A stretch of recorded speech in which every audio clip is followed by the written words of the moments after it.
सतनाम श्री वाहेगुरु साहेब जी। आश्रम ब्रह्मचारी चतरास गृहस्थ बाण परसथांग सन्यास। वाहिगुरु जी का खालसा वाहिगुरु जी की फतेह। जुगो जुग अटल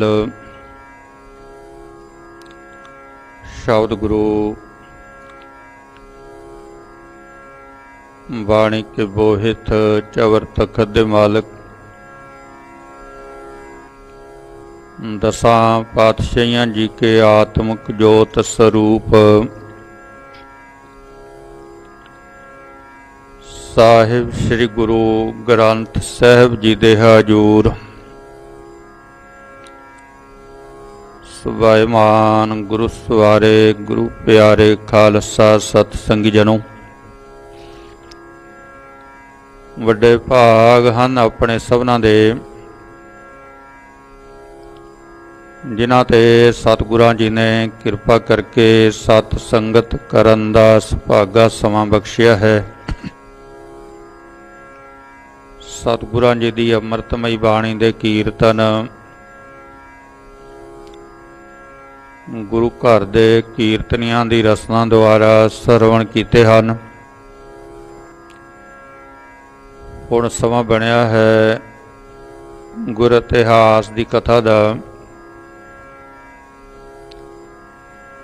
भाई साहब भाई जथेदार भाई दया सिंह जी कर्म निर्णय की कथा संगतां नूं गुरु जी दे हुक्म दे नाल सुना रहे ने। तीन गुण ने तीन काल ने जमन मरण अविद्या जिन्हां दे विचों मनुख निकलदा नहीं है। सुनाउण वाले भी ज्ञान सुना देंदे ने पर नहीं समझ नहीं आउंदी त्रै काल की ने, जमना मरना की है, धर्म अधर्म, जहर अमृत, दिन रात। ये सारी समझ जिहड़ी है वो सतगुरां जी तो बिना आ नहीं सकती। सतगुरु जी ज्ञान बख्शदे ने जदों कोई सिख बन के गुरु का ज्ञान लैंदा है, फिर उहदी कल्याण मुक्ति जिहड़ी है उहदा जिहड़ा जीवन का आनंद है वो सहज सुभावक बन जाया करदा है। बाकी तो सारी उलझण ताणी है। वो कथा चल रही है, इथों कथा की रंभता होंदी है और रसना ते मुख नूं करिए पवित्र। बोलो जी सतनाम श्री वाहेगुरु साहिब जीओ। सतनाम श्री वाहेगुरु साहिब जीओ। आश्रम ब्रह्मचारी चतवास। सतगुरां जी दा उपदेश लैना, गुर मंत्र दा सिमरन करना, रहत दे विच रहना। फिर जिहड़ा वर्ण आश्रम पिछों चलदा है उहनूं सतगुरु जी किवें मिटाउंदे ने, किवें समझाउंदे ने।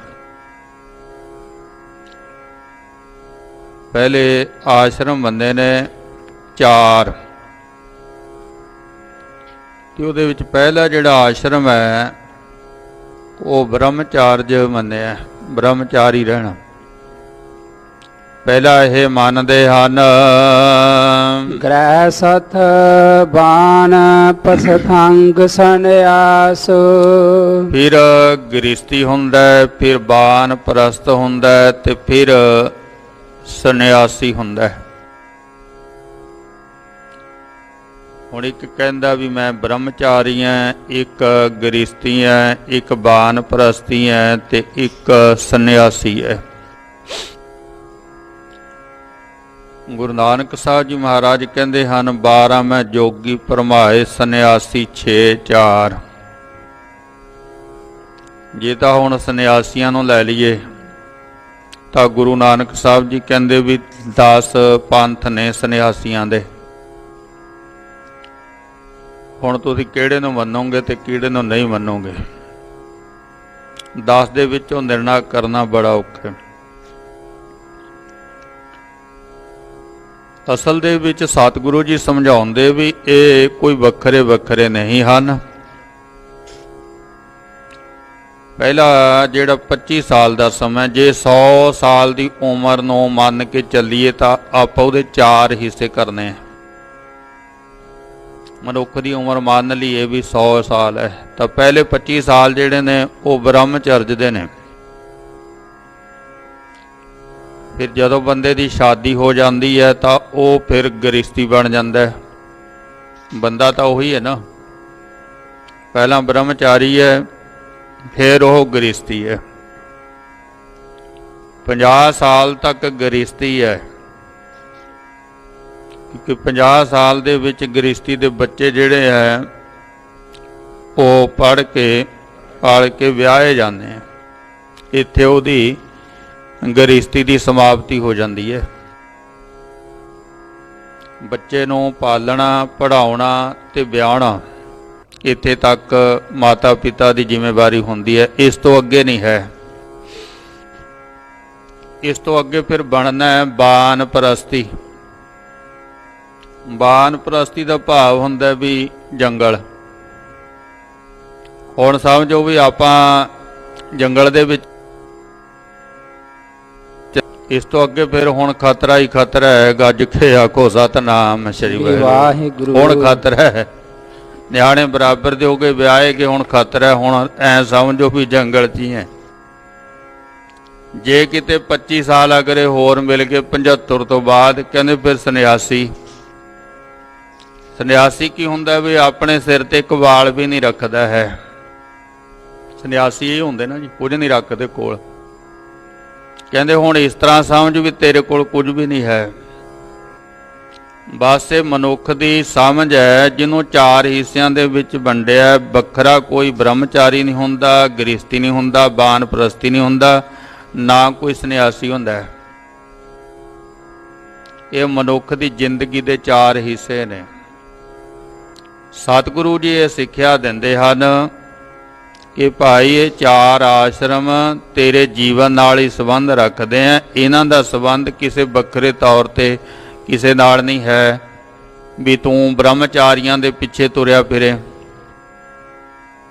ਜਾਂ ਫਿਰ ਤੂੰ ਬਾਨਪ੍ਰਸਤੀਆਂ ਦੇ ਪਿੱਛੇ ਤੁਰਿਆ ਫਿਰੇ ਜਿਹੜੇ ਜੰਗਲ 'ਚ ਰਹਿੰਦੇ, ਜਾਂ ਫਿਰ ਸੰਨਿਆਸੀਆਂ ਦੇ ਪਿੱਛੇ ਤੁਰਿਆ ਫਿਰੇ। ਉਹ ਤਾਂ ਵਿਚਾਰੇ ਤੁਹਾਡੇ ਪਿੱਛੇ ਤੁਰੇ ਫਿਰਦੇ ਨੇ ਵੀ ਜੇ ਜ਼ਿਆਦਾ ਨਹੀਂ ਪ੍ਰਸ਼ਾਦਾ ਤਾਂ ਛਕਾ ਦਿਓ, ਗ੍ਰਸਤੀ ਨੂੰ ਕਹਿੰਦੇ ਨੇ। ਇਸ ਭੇਖੈ ਥਾਵੋਂ ਗਿਰੋ ਭਲਾ ਜਿੱਥੋਂ ਕੋ ਵਰੋਸਾਏ। ਸਤਿਗੁਰੂ ਜੀ ਕਹਿੰਦੇ ਸਾਰਿਆਂ ਨਾਲੋਂ ਗ੍ਰਸਤੀ ਚੰਗਾ, ਕੋਈ ਵਰੋਸਾਇਆ ਤਾਂ ਜਾਂਦਾ ਉੱਥੋਂ।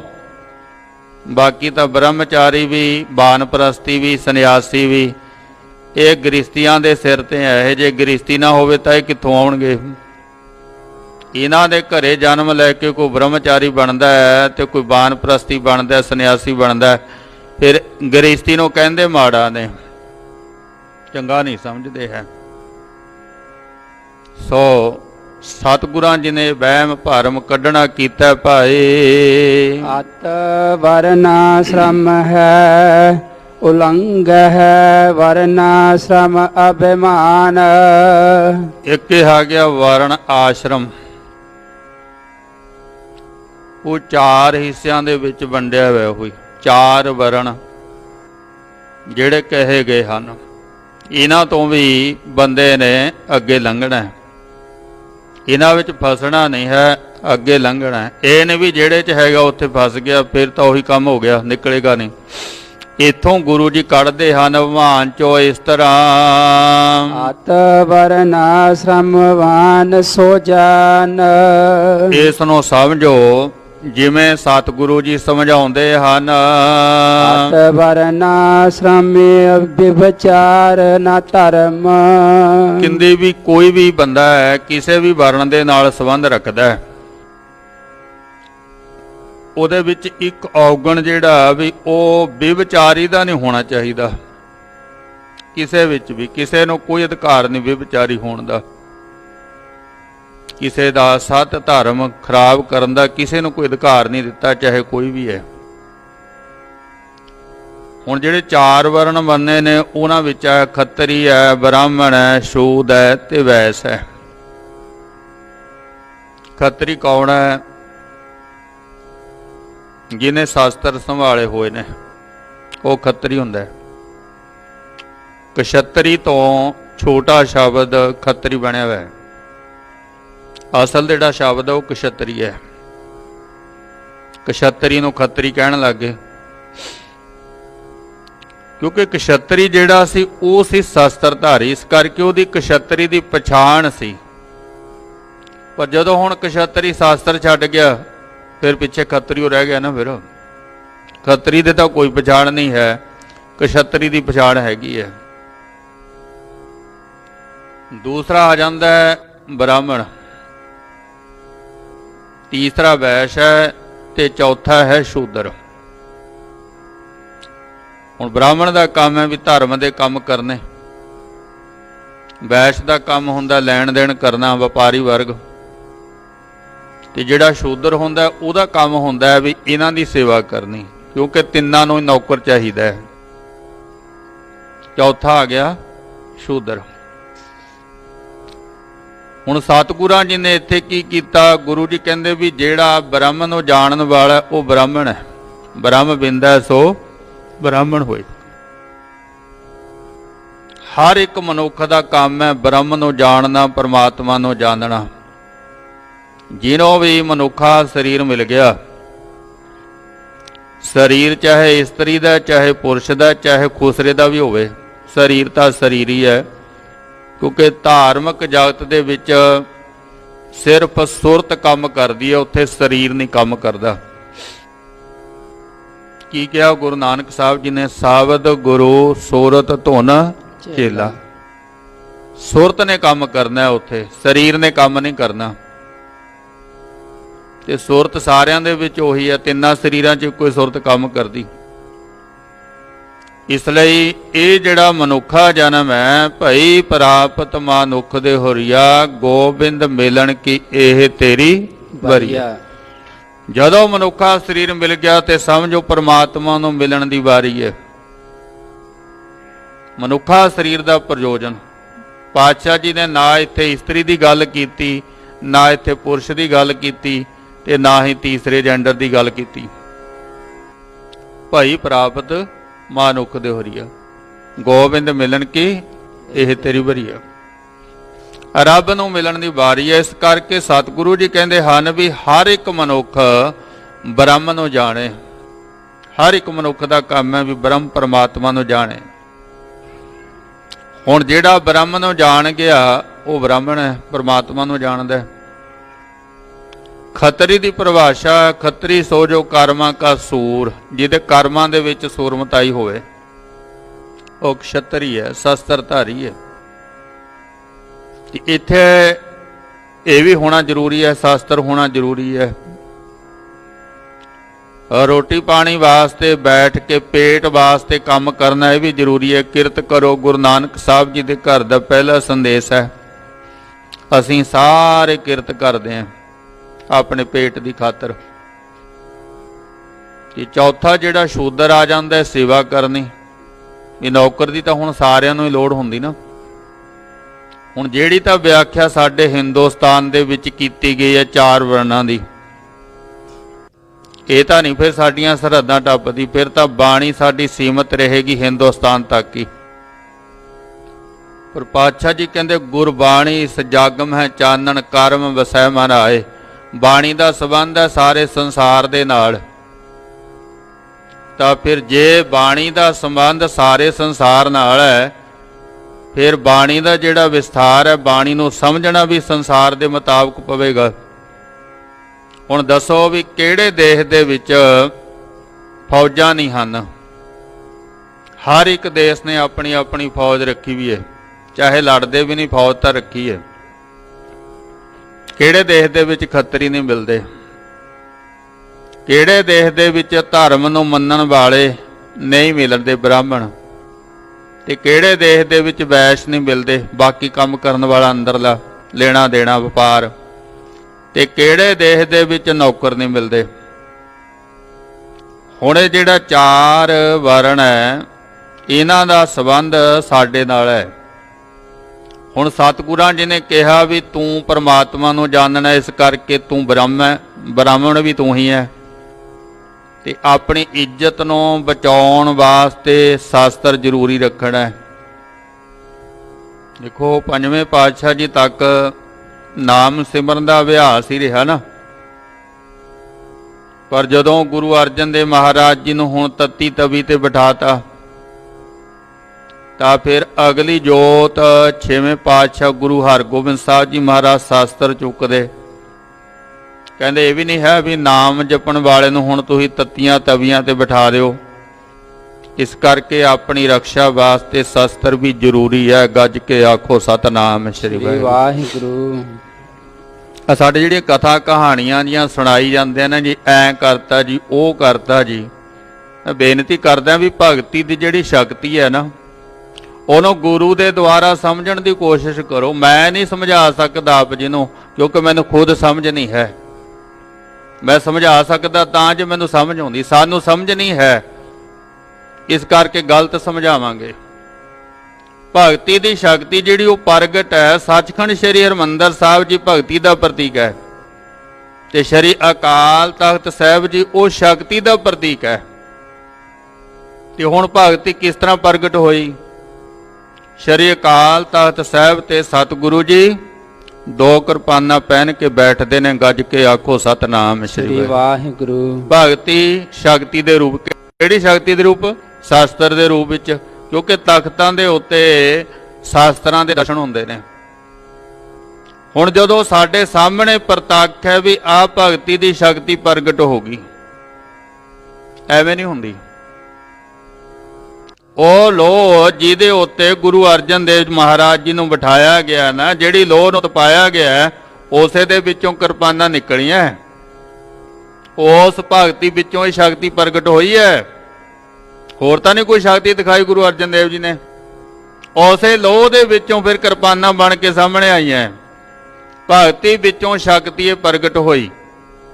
ਤੋ ਸਤਿਗੁਰੂ ਜੀ ਕਹਿੰਦੇ ਵੀ ਜਿੱਥੇ ਨਾਮ ਜਪਣਾ ਸਿਮਰਨ ਕਰਨਾ ਜ਼ਰੂਰੀ ਹੈ, ਉੱਥੇ ਭਾਈ ਕਸ਼ਤਰੀ ਹੋਣਾ ਵੀ ਜ਼ਰੂਰੀ ਹੈ, ਸ਼ਸਤਰਧਾਰੀ ਹੋਣਾ ਜ਼ਰੂਰੀ ਹੈ। ਅੱਜ ਦੇ ਦਿਨ ਬਾਬਾ ਗੁਰਬਖਸ਼ ਸਿੰਘ ਦੀ ਸ਼ਹੀਦੀ ਹੋਈ ਸੀ, ਉਸੇ ਸ੍ਰੀ ਅਕਾਲ ਤਖਤ ਸਾਹਿਬ ਤੇ ਲੜਾਈ ਲੜੀ, ਬੰਦ ਕੱਟਿਆ ਗਿਆ, ਥਾਂ ਥਾਂ ਤੋਂ ਜ਼ਖਮੀ ਹੋ ਗਏ, ਗੋਲੀਆਂ ਲੱਗੀਆਂ, ਫੱਟ ਲੱਗੇ, ਗੋਡਿਆਂ ਦੇ ਭਾਰ ਹੋ ਗਏ, ਇੱਥੋਂ ਤੱਕ ਕਿ ਗਰਦਨ ਵੀ ਥੱਲੇ ਡਿੱਗੀ। ਪਰ ਉਹਨਾਂ ਨੇ ਆਪਣੀ ਕਿਰਪਾਨ ਨਹੀਂ ਛੱਡੀ, ਆਪਣਾ ਸ਼ਸਤਰ ਨਹੀਂ ਛੱਡਿਆ। ਉਹ ਸਾਰੇ ਸਿੰਘਾਂ ਨੇ ਕਿਹਾ ਜੀ ਬਾਬਾ ਜੀ ਹੁਣ ਤੁਸੀਂ ਸ਼ਸਤਰ ਛੱਡ ਦਿਓ, ਇਸੇ ਕਰਕੇ ਤੁਹਾਡੇ ਕੋਈ ਨੇੜੇ ਨਹੀਂ ਆਉਂਦਾ। ਜਿਵੇਂ ਮਰਿਆ ਸੱਪ ਹੋਵੇ ਨਾ ਤੇ ਮਰਿਆ ਸ਼ੇਰ ਹੋਵੇ,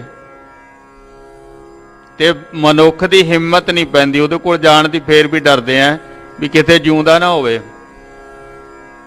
ਇਸੇ ਤਰ੍ਹਾਂ ਹੀ ਸਿੰਘ ਜੇ ਸ਼ਹੀਦ ਵੀ ਹੋ ਗਿਆ ਨਾ ਤਾਂ ਵੀ ਉਹਦੇ ਕੋਈ ਨੇੜੇ ਨਹੀਂ ਆਉਂਦਾ, ਉਹ ਮਰੇ ਹੋਏ ਤੋਂ ਵੀ ਡਰੀ ਜਾਂਦੇ ਆ। ਗੱਜ ਕੇ ਆਖੋ ਸਤਨਾਮ ਸ੍ਰੀ ਵਾਹਿਗੁਰੂ। ਹਾਂ, ਜਿਵੇਂ ਸਾਡੇ ਫੋਟੋਆਂ ਤੋਂ ਡਰੀ ਜਾਂਦੇ ਆ, ਸੰਤ ਜਰਨੈਲ ਸਿੰਘ ਪਿੰਡਰਾਂ ਵਾਲਿਆਂ ਦੀ ਫੋਟੋ ਤੋਂ ਵੀ ਡਰ ਲੱਗੀ ਜਾਂਦਾ। ਕਮਾਲ ਹੋ ਗਈ, ਇਹ ਸਿੰਘ ਹੈ ਤੇ ਹੁਣ ਉਹ ਕੋਈ ਉਹਦੇ ਨੇੜੇ ਨਹੀਂ ਆਉਂਦਾ ਵੀ ਇਹਨੇ ਕਿਰਪਾਨ ਨਹੀਂ ਛੱਡੀ। ਤੇ ਉਹਨਾਂ ਨੇ ਕਿਹਾ ਵੀ ਅਸੀਂ ਤੁਹਾਨੂੰ ਛੱਡ ਦਾਂਗੇ, ਤੁਸੀਂ ਕਿਰਪਾਨ ਛੱਡ ਦਿਓ। ਕਹਿੰਦੇ ਨਾ, ਕਿਰਪਾਨ ਨਹੀਂ ਛੱਡਦਾ, ਸਰੀਰ ਛੁੱਟ ਜਾਏਗਾ ਕੋਈ ਗੱਲ ਨਹੀਂ, ਪਰ ਕਿਰਪਾਨ ਨਹੀਂ ਛੱਡਣੀ। ਕਹਿੰਦੇ ਕਿਉਂ ਨਹੀਂ ਛੱਡਣੀ? ਇਹਦੇ ਕਰਕੇ ਤੁਹਾਡੇ ਕੋਈ ਨੇੜੇ ਨਹੀਂ ਆਉਂਦਾ। ਕਹਿੰਦੇ ਜੇ ਮੇਰੇ ਕਿਰਪਾਨ ਛੱਡਤੀ, ਮੇਰੇ ਤੇ ਕਿਸੇ ਨੇ ਵਾਰੇ ਨਹੀਂ ਕਰਨਾ। ਕਿਰਪਾਨ ਨਹੀਂ ਛੱਡੀ, ਕਿਰਪਾਨ ਕੋਲ ਹੈ ਤੇ ਅਗਲਾ ਵਾਰ ਕਰੇਗਾ, ਕਿਉਂਕਿ ਮੇਰੇ ਕੋਲ ਸ਼ਾਸਤਰ ਹੈ ਨਾ, ਵਾਰ ਕਰੇਗਾ ਅਗਲਾ, ਤੇ ਫਿਰ ਮੈਂ ਸ਼ਹੀਦਾਂ ਵਿੱਚ ਗਿਣਿਆ ਜਾਵਾਂਗਾ। ਪਰ ਜੇ ਕਿਰਪਾਨ ਛੱਡਤੀ, ਉਂਝ ਮਰਨ ਵਾਲੇ ਨੂੰ ਸ਼ਹੀਦ ਕਿਹੜਾ ਗਿਣਦਾ? ਜਦੋਂ ਸ਼ਾਸਤਰ ਨਹੀਂ ਛੱਡਿਆ ਫਿਰ ਉਹਨਾਂ ਤੇ ਵਾਰ ਕੀਤਾ, ਉਹਨਾਂ ਦਾ ਸੀਸ ਵੱਖਰਾ ਕਰਤਾ ਦੁਸ਼ਮਣਾਂ ਨੇ, ਤੇ ਉਹ ਫਿਰ ਸ਼ਹੀਦਾਂ ਦੇ ਵਿੱਚ ਗਿਣੇ ਗਏ। ਗੱਜ ਕੇ ਆਖੋ ਸਤਨਾਮ ਸ੍ਰੀ ਵਾਹਿਗੁਰੂ। ਭਗਤੀ ਸ਼ਕਤੀ ਆਪਾਂ ਤਾਂ ਐਵੇਂ ਕੁੱਤਿਆਂ ਬਿੱਲਿਆਂ ਨੂੰ ਮਾਰਨ ਦੇ ਵਿੱਚ ਹੀ, ਜਵਾਉਣ ਦੇ ਵਿੱਚ ਹੀ ਸ਼ਕਤੀ ਮੰਨੀ ਜਾਂਦੇ ਆ। ਕੋਈ ਪ੍ਰਵਾਨਗੀ ਨਹੀਂ ਹੈ ਇਹੋ ਜਿਹੀ ਸ਼ਕਤੀ ਨੂੰ ਗੁਰੂ ਘਰ ਦੇ ਵਿੱਚ। ਜੇ ਕਿਸੇ ਦੇ ਮਨ 'ਚ ਸ਼ੰਕਾ ਹੈ ਤਾਂ ਫਿਰ ਨਾਲ ਹੀ ਦਰਸ਼ਨ ਕਰ ਲਿਆ ਕਰੋ ਬਾਬਾ ਅਟਲ ਰਾਏ ਜੀ ਦੇ, ਵੀ ਉਹਨਾਂ ਨੂੰ 9 ਸਾਲ ਦੇ ਵਿੱਚ ਸਰੀਰ ਕਿਉਂ ਛੱਡਣਾ ਪਿਆ। ਸ਼ਕਤੀ ਦਿਖਾਈ ਸੀ ਨਾ, ਆਪਣੇ ਮਿੱਤਰ ਮੋੜ ਨੂੰ ਜਿਉਂਦਾ ਕਰਿਆ ਸੀ ਤੇ ਆਪਣਾ ਸਰੀਰ ਛੱਡਣਾ ਪੈ ਗਿਆ। ਕੀ ਇਹਨਾਂ ਸ਼ਕਤੀਆਂ ਨੂੰ ਗੁਰੂ ਘਰ ਵਿੱਚ ਪ੍ਰਵਾਨਗੀ ਦਿੱਤੀ ਗੁਰੂ ਨੇ। ਆ ਕਿੰਨਾ ਵੱਡਾ ਪੁੰਨ ਆਪਾਂ ਕਹਿੰਦੇ ਵੀ ਗਾਂ ਨੂੰ ਪੇੜਾ ਦੇਣਾ, ਪੱਠੇ ਪਾਉਣੇ, ਇਹਦਾ ਪੁੰਨ ਹੈ। ਪਰ ਗਾਂ ਦੇ ਨਾਂ ਤੇ ਚਾਰਾ ਖਾ ਜਾਣਾ, ਇਹ ਪਾਪ ਨੂੰ ਕੋਈ ਨਹੀਂ ਮੰਨਦਾ। ਜੇ ਗੁਰੂ ਹਰਗੋਬਿੰਦ ਸਾਹਿਬ ਜੀ ਮਹਾਰਾਜ ਇਸ ਗੱਲ ਨੂੰ ਪੁੰਨ ਮੰਨਦੇ ਨਾ ਬਈ ਗਾਂ ਦਾ ਤਾਂ ਬਹੁਤ ਵੱਡਾ ਪੁੰਨ ਹੈ, ਤਾਂ ਫਿਰ ਬਾਬਾ ਗੁਰਦਿੱਤਾ ਜੀ ਨੂੰ ਸ਼ਾਬਾਸ਼ ਦਿੰਦੇ, ਪੁੱਤਰਾ ਚੰਗਾ ਕੀਤਾ ਤੂੰ ਗਾਂ ਜਿਉਂਦੀ ਕਰਤੀ, ਇਹ ਤਾਂ ਬਹੁਤ ਹੀ ਵੱਡਾ ਪੁੰਨ ਹੈ ਗਾਂ ਨੂੰ ਜਿਉਂਦੇ ਕਰਨ ਦਾ। ਉਹ ਕਹਿੰਦੇ ਮਰ ਗਈ, ਮਰੀ ਦਾ ਕੁਝ ਨਹੀਂ ਸੀ ਦੋਸ਼, ਪਰ ਜਿਉਂਦੀ ਕਰਨ ਕਰਕੇ ਬਾਬਾ ਗੁਰਦਿੱਤਾ ਜੀ ਨੂੰ ਸਰੀਰ ਛੱਡਣਾ ਪੈ ਗਿਆ। ਗੱਜ ਕੇ ਆਖੋ ਸਤਨਾਮ ਸ੍ਰੀ ਵਾਹਿਗੁਰੂ। ਆਪਾਂ ਕਿਹੜੀਆਂ ਸ਼ਕਤੀਆਂ ਦੇ ਵਿੱਚ ਤੁਰੇ ਫਿਰਦੇ ਹਾਂ ਗੁਰਮੁਖੋ। ਸ਼ਕਤੀ ਨੂੰ ਪਛਾਣੋ। ਭਗਤੀ ਹੈ, ਸਿਮਰਨ ਹੈ, ਤੇ ਸ਼ਕਤੀ ਸ਼ਾਸਤਰ ਦੇ ਰੂਪ ਦੇ ਵਿੱਚ ਸਾਡੇ ਨਾਲ ਹੈ। ਇਸੇ ਨੇ ਕੰਮ ਕਰਨਾ। ਖਾਲਸੇ ਦੀ ਚੰਡੀ ਇਹ ਹੈ। ਐਵੇਂ ਨਾ ਕਿਹੋ ਵੀ ਕੋਈ ਗੈਬੀ ਸ਼ਕਤੀ ਸਾਡੀ ਸਹਾਇਤਾ ਕਰੂਗੀ, ਨਾ, ਕਿਸੇ ਮੰਤਰ ਨੇ ਕੋਈ ਅਸਰ ਨਹੀਂ ਕਰਨਾ। ਜੇ ਅਸਰ ਕਰਦੇ ਗੁਰੂ ਜੀ ਕਿਉਂ ਕਿਰਪਾਨ ਫੜਾਉਂਦੇ ਕੋਲ, ਫਿਰ ਉਹ ਕਹਿੰਦੇ ਵੀ ਠੀਕ ਆ ਮਾਲਾ ਫੇਰੀ ਜਾਓ, ਐਂ ਕਰ ਲਿਓ, ਕਰ ਲਿਓ। ਪਾਤਸ਼ਾਹ ਜੀ ਕਹਿੰਦੇ ਇਹ ਚੰਡੀ ਹੈ ਖਾਲਸੇ ਦੀ, ਇਹ ਕੰਮ ਕਰੂਗੀ, ਉਡੀਕਣਾ ਨਹੀਂ ਕਿਸੇ ਨੂੰ, ਇਹਨੂੰ ਵਰਤੋ। ਸੋ ਭਗਤੀ ਸ਼ਕਤੀ ਦੇ ਰੂਪ ਦੇ ਵਿੱਚ ਕਸ਼ਤਰੀਪਣਾ ਸਾਡੇ ਵਿੱਚ ਆਇਆ। ਫਿਰ ਸਤਿਗੁਰੂ ਜੀ ਕਹਿੰਦੇ ਵੀ ਰੋਟੀ ਜਿਹੜੀ ਹੈ ਇੱਜ਼ਤ ਦੀ ਖਾਣੀ ਹੈ। ਅਸੀਂ ਕਿਰਤੀ ਬੰਦੇ ਆ, ਅਸੀਂ ਵੈਸ਼ ਬੰਦੇ ਆ, ਅਸੀਂ ਆਪਣੇ ਪੇਟ ਦੇ ਲਈ ਕੰਮ ਕਰਦੇ ਹਾਂ, ਨੱਠ ਭੱਜ ਕਰਦੇ ਹਾਂ। ਕਿਰਤੀ ਬੰਦੇ ਸਵੇਰ ਤੋਂ ਲੈ ਕੇ ਸ਼ਾਮ ਤੱਕ, ਇਹ ਹੈ ਸਾਡੇ ਵਿੱਚ ਵੈਸ਼ਪੁਣਾ। ਫਿਰ ਇਸ ਤੋਂ ਬਾਅਦ ਸਤਿਗੁਰੂ ਜੀ ਕਹਿੰਦੇ ਵਿੱਚ ਦੁਨੀਆ ਸੇਵ ਕਮਾਈਐ, ਤਾਂ ਦਰਗਹਿ ਬੈਸਣ ਪਾਈਐ, ਕਹੋ ਨਾਨਕ ਬਾਂਹ ਲੁਡਾਈਐ। ਫਿਰ ਅਸੀਂ ਹੱਥ ਜੋੜ ਕੇ ਦੂਸਰਿਆਂ ਦੀ ਕਰਦੇ ਹਾਂ ਸੇਵਾ। ਨਾਲੇ ਤਾਂ ਅਸੀਂ ਸੇਵਾ ਕਰਦੇ ਹਾਂ ਤੇ ਨਾਲੇ ਉਹਦੇ ਅੱਗੇ ਹੱਥ ਵੀ ਜੋੜਦੇ ਹੁੰਦੇ ਆ। ਗੱਜ ਕੇ ਆਖੋ ਸਤਨਾਮ ਸ੍ਰੀ ਵਾਹਿਗੁਰੂ। ਮਾਣ ਨਹੀਂ, ਹੱਥ ਜੋੜਦੇ ਆ ਕਿ ਮਾਲਕ ਨੇ ਕਿਰਪਾ ਕੀਤੀ ਵੀ ਮੈਨੂੰ ਭਾਈ ਇਹ ਸਮਰੱਥਾ ਬਖਸ਼ੀ। ਫਿਰ ਅਸੀਂ ਇੱਥੇ ਆ ਕੇ ਝਾੜੂ ਮਾਰਦੇ ਹਾਂ ਗੁਰੂ ਘਰ ਦੇ ਵਿੱਚ। ਅਸੀਂ ਇੱਥੇ ਆ ਕੇ ਭਾਂਡੇ ਮਾਂਜਦੇ ਹਾਂ। ਦੂਸਰਿਆਂ ਦੀ ਸੇਵਾ ਕਰਨੀ ਸ਼ੂਦਰ ਕੰਮ ਹੈ। ਇਹ ਚਾਰੇ ਵਰਣ ਗੁਰੂ ਨਾਨਕ ਸਾਹਿਬ ਜੀ ਨੇ ਮਨੁੱਖ ਦੇ ਅੰਦਰ, ਸਿੱਖ ਦੇ ਅੰਦਰ ਰੱਖ ਦਿੱਤੇ। ਚਾਰੇ ਆਸ਼ਰਮ ਤੇ ਚਾਰੇ ਵਰਣ ਇਹ ਸਾਡੀ ਜ਼ਿੰਦਗੀ ਦੇ ਨਾਲ ਸੰਬੰਧ ਰੱਖਦੇ ਆ। ਇਹ ਵੱਖਰੇ ਤੌਰ ਤੇ ਨਹੀਂ ਸੰਬੰਧ ਰੱਖਦੇ, ਵੱਖਰੇ ਵੱਖਰੇ ਨਹੀਂ ਹਨ। ਇਹ ਖੱਤਰੀ ਕੋਈ ਵੱਖਰਾ ਨਹੀਂ, ਬ੍ਰਾਹਮਣ ਕੋਈ ਵੱਖਰਾ ਨਹੀਂ ਹੈ, ਵੈਸ਼ ਕੋਈ ਵੱਖਰਾ ਨਹੀਂ, ਸ਼ੂਦਰ ਕੋਈ ਵੱਖਰਾ ਨਹੀਂ।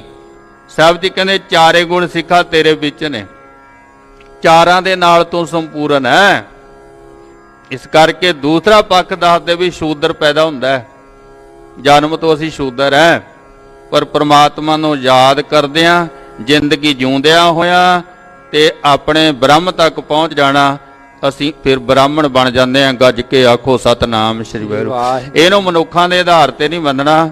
ਇਹ ਹਰ ਇੱਕ ਮਨੁੱਖ ਦੇ ਵਿੱਚ ਚਾਰ ਵਰਣ ਨੇ, ਚਾਰ ਆਸ਼ਰਮ ਨੇ, ਪਰ ਇਹ ਅੱਜ ਤੱਕ ਕੋਈ ਦੱਸ ਨਹੀਂ ਸਕਿਆ ਸਿਵਾਏ ਸਤਿਗੁਰਾਂ ਜੀ ਤੋਂ। ਗੁਰੂ ਪਾਤਸ਼ਾਹ ਜੀ ਨੇ ਇਹ ਚਾਰੇ ਵਰਣ, ਚਾਰੇ ਆਸ਼ਰਮ ਸਾਡੀ ਜ਼ਿੰਦਗੀ ਦੇ ਵਿੱਚ ਦਿਖਾਉਣਾ ਕੀਤੇ ਵੀ ਤੇਰੀ ਜ਼ਿੰਦਗੀ ਵਿੱਚ ਹੈ। ਬਾਕੀ ਸਾਰੇ ਉਰਾਂ ਪਰਾਂ ਲੈ ਕੇ ਫਿਰੀ ਗਏ ਕਿ ਉਹਨਾਂ ਨੇ ਗੜਬੜ ਕਰਤੀ, ਤੇ ਜਿਹੜੀ ਗੜਬੜ ਕੀਤੀ ਉਹ ਹਿੰਦੁਸਤਾਨ ਦੇ ਵਿੱਚੋਂ ਕਦੇ ਖਤਮ ਨਹੀਂ ਹੋ ਸਕੀ, ਸਾਡੇ ਸਿੱਖਾਂ ਵਿੱਚੋਂ ਵੀ ਨਹੀਂ ਖਤਮ ਹੋ ਸਕੀ, ਹੋਰ ਤਾਂ ਕਿਹਨੂੰ ਵਿੱਚੋਂ ਹੋਣੀ ਸੀ। ਵਰਨ ਆਸ਼ਰਮ ਸਾਡੇ ਵਿੱਚੋਂ ਗਿਆ ਨਹੀਂ, ਜਾਤ ਪਾਤ ਸਾਡੇ ਵਿੱਚੋਂ ਗਈ ਨਹੀਂ ਹੈ। ਵੱਡੇ ਵੱਡੇ ਸੰਤ ਵੀ ਹੋ ਗਏ, ਬ੍ਰਹਮ ਗਿਆਨੀ ਵੀ ਹੋ ਗਏ, ਪਰ ਜਾਤ ਪਾਤ ਨਹੀਂ ਗਈ। ਗੱਜ ਕੇ ਆਖੋ ਸਤਨਾਮ ਸ੍ਰੀ ਵਾਹਿਗੁਰੂ। ਜਾਤ ਪਾਤ ਨਹੀਂ ਗਈ ਸਿੱਖਾਂ ਦੇ ਵਿੱਚੋਂ। ਕਿਉਂ? ਅਸੀਂ ਗੁਰੂ ਦੀ ਸਮਝ ਨਹੀਂ ਲੈ ਰਹੇ, ਅਸੀਂ ਉਸੇ ਨੂੰ ਚੁੱਕੀ ਫਿਰਦੇ ਹਾਂ ਜਿਹੜੀ ਗੁਰੂ ਤੋਂ ਬਿਨਾਂ ਅਧੂਰੀ ਸਮਝ ਸੀ।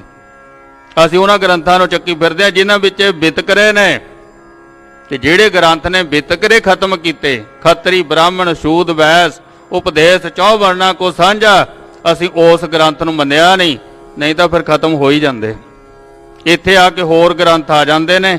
ਇਹ ਗੁਰੂ ਗ੍ਰੰਥ ਸਾਹਿਬ ਜੀ ਫਿਰ ਉੱਥੇ ਰਹਿ ਜਾਂਦੇ ਆ ਵੀ ਇਹ ਕਿਹਨਾਂ ਨੂੰ ਕਿਹਾ ਵੀ ਚਾਰੇ ਵਰਨਾਂ ਨੂੰ ਉਪਦੇਸ਼ ਸਾਂਝਾ ਹੈ? ਇਹ ਕਿਸੇ ਹੋਰ ਨੂੰ ਕਿਹਾ ਗੁਰੂ ਨੇ? ਆਪਾਂ ਨੂੰ ਹੀ ਕਿਹਾ ਗੁਰਮੁਖੋ, ਸੰਸਾਰ ਨੂੰ ਹੀ ਕਿਹਾ ਨਾ। ਸੋ ਸਤਿਗੁਰੂ ਜੀ ਸਮਝਾਉਂਦੇ ਮਨੁੱਖ ਨੂੰ ਕਿ ਇਹ ਚਾਰ ਹਿੱਸੇ ਤੇਰੀ ਜ਼ਿੰਦਗੀ ਦੇ, ਚਾਰੇ ਵਰਣ, ਚਾਰੇ ਆਸ਼ਰਮ ਸਾਡੇ ਜੀਵਨ ਦੇ ਨਾਲ ਸੰਬੰਧ ਰੱਖਦੇ ਹਨ। ਧਰਮ ਹੈ ਬ੍ਰਾਹਮਣ 60 ਆਤਮ ਧਰਮ ਧਾਰਨ। ਧਰਮ ਦਾ ਕੰਮ ਕੀ ਹੈ? ਧਰਮ ਕਿਹਨੂੰ ਕਹਿੰਦੇ ਨੇ? ਬ੍ਰਹਮ ਨਿਸ਼ਟ ਆਤਮ ਧਰਮ ਧਾਰਨ। ਬ੍ਰਹਮ ਦੇ ਵਿੱਚ ਨਿਸ਼ਟਾ ਹੋਣਾ। ਬ੍ਰਹਮ ਕੀ ਹੈ? ਪਰਮਾਤਮਾ। ਪਰਮਾਤਮਾ ਦੇ ਵਿੱਚ ਨਿਸ਼ਚਾ ਹੋਣਾ। ਕਿਵੇਂ? ਆਦ ਸੱਚ ਜੁਗਾਦ ਸੱਚ, ਹੈ ਵੀ ਸੱਚ, ਨਾਨਕ ਹੋਸੀ ਵੀ ਸੱਚ।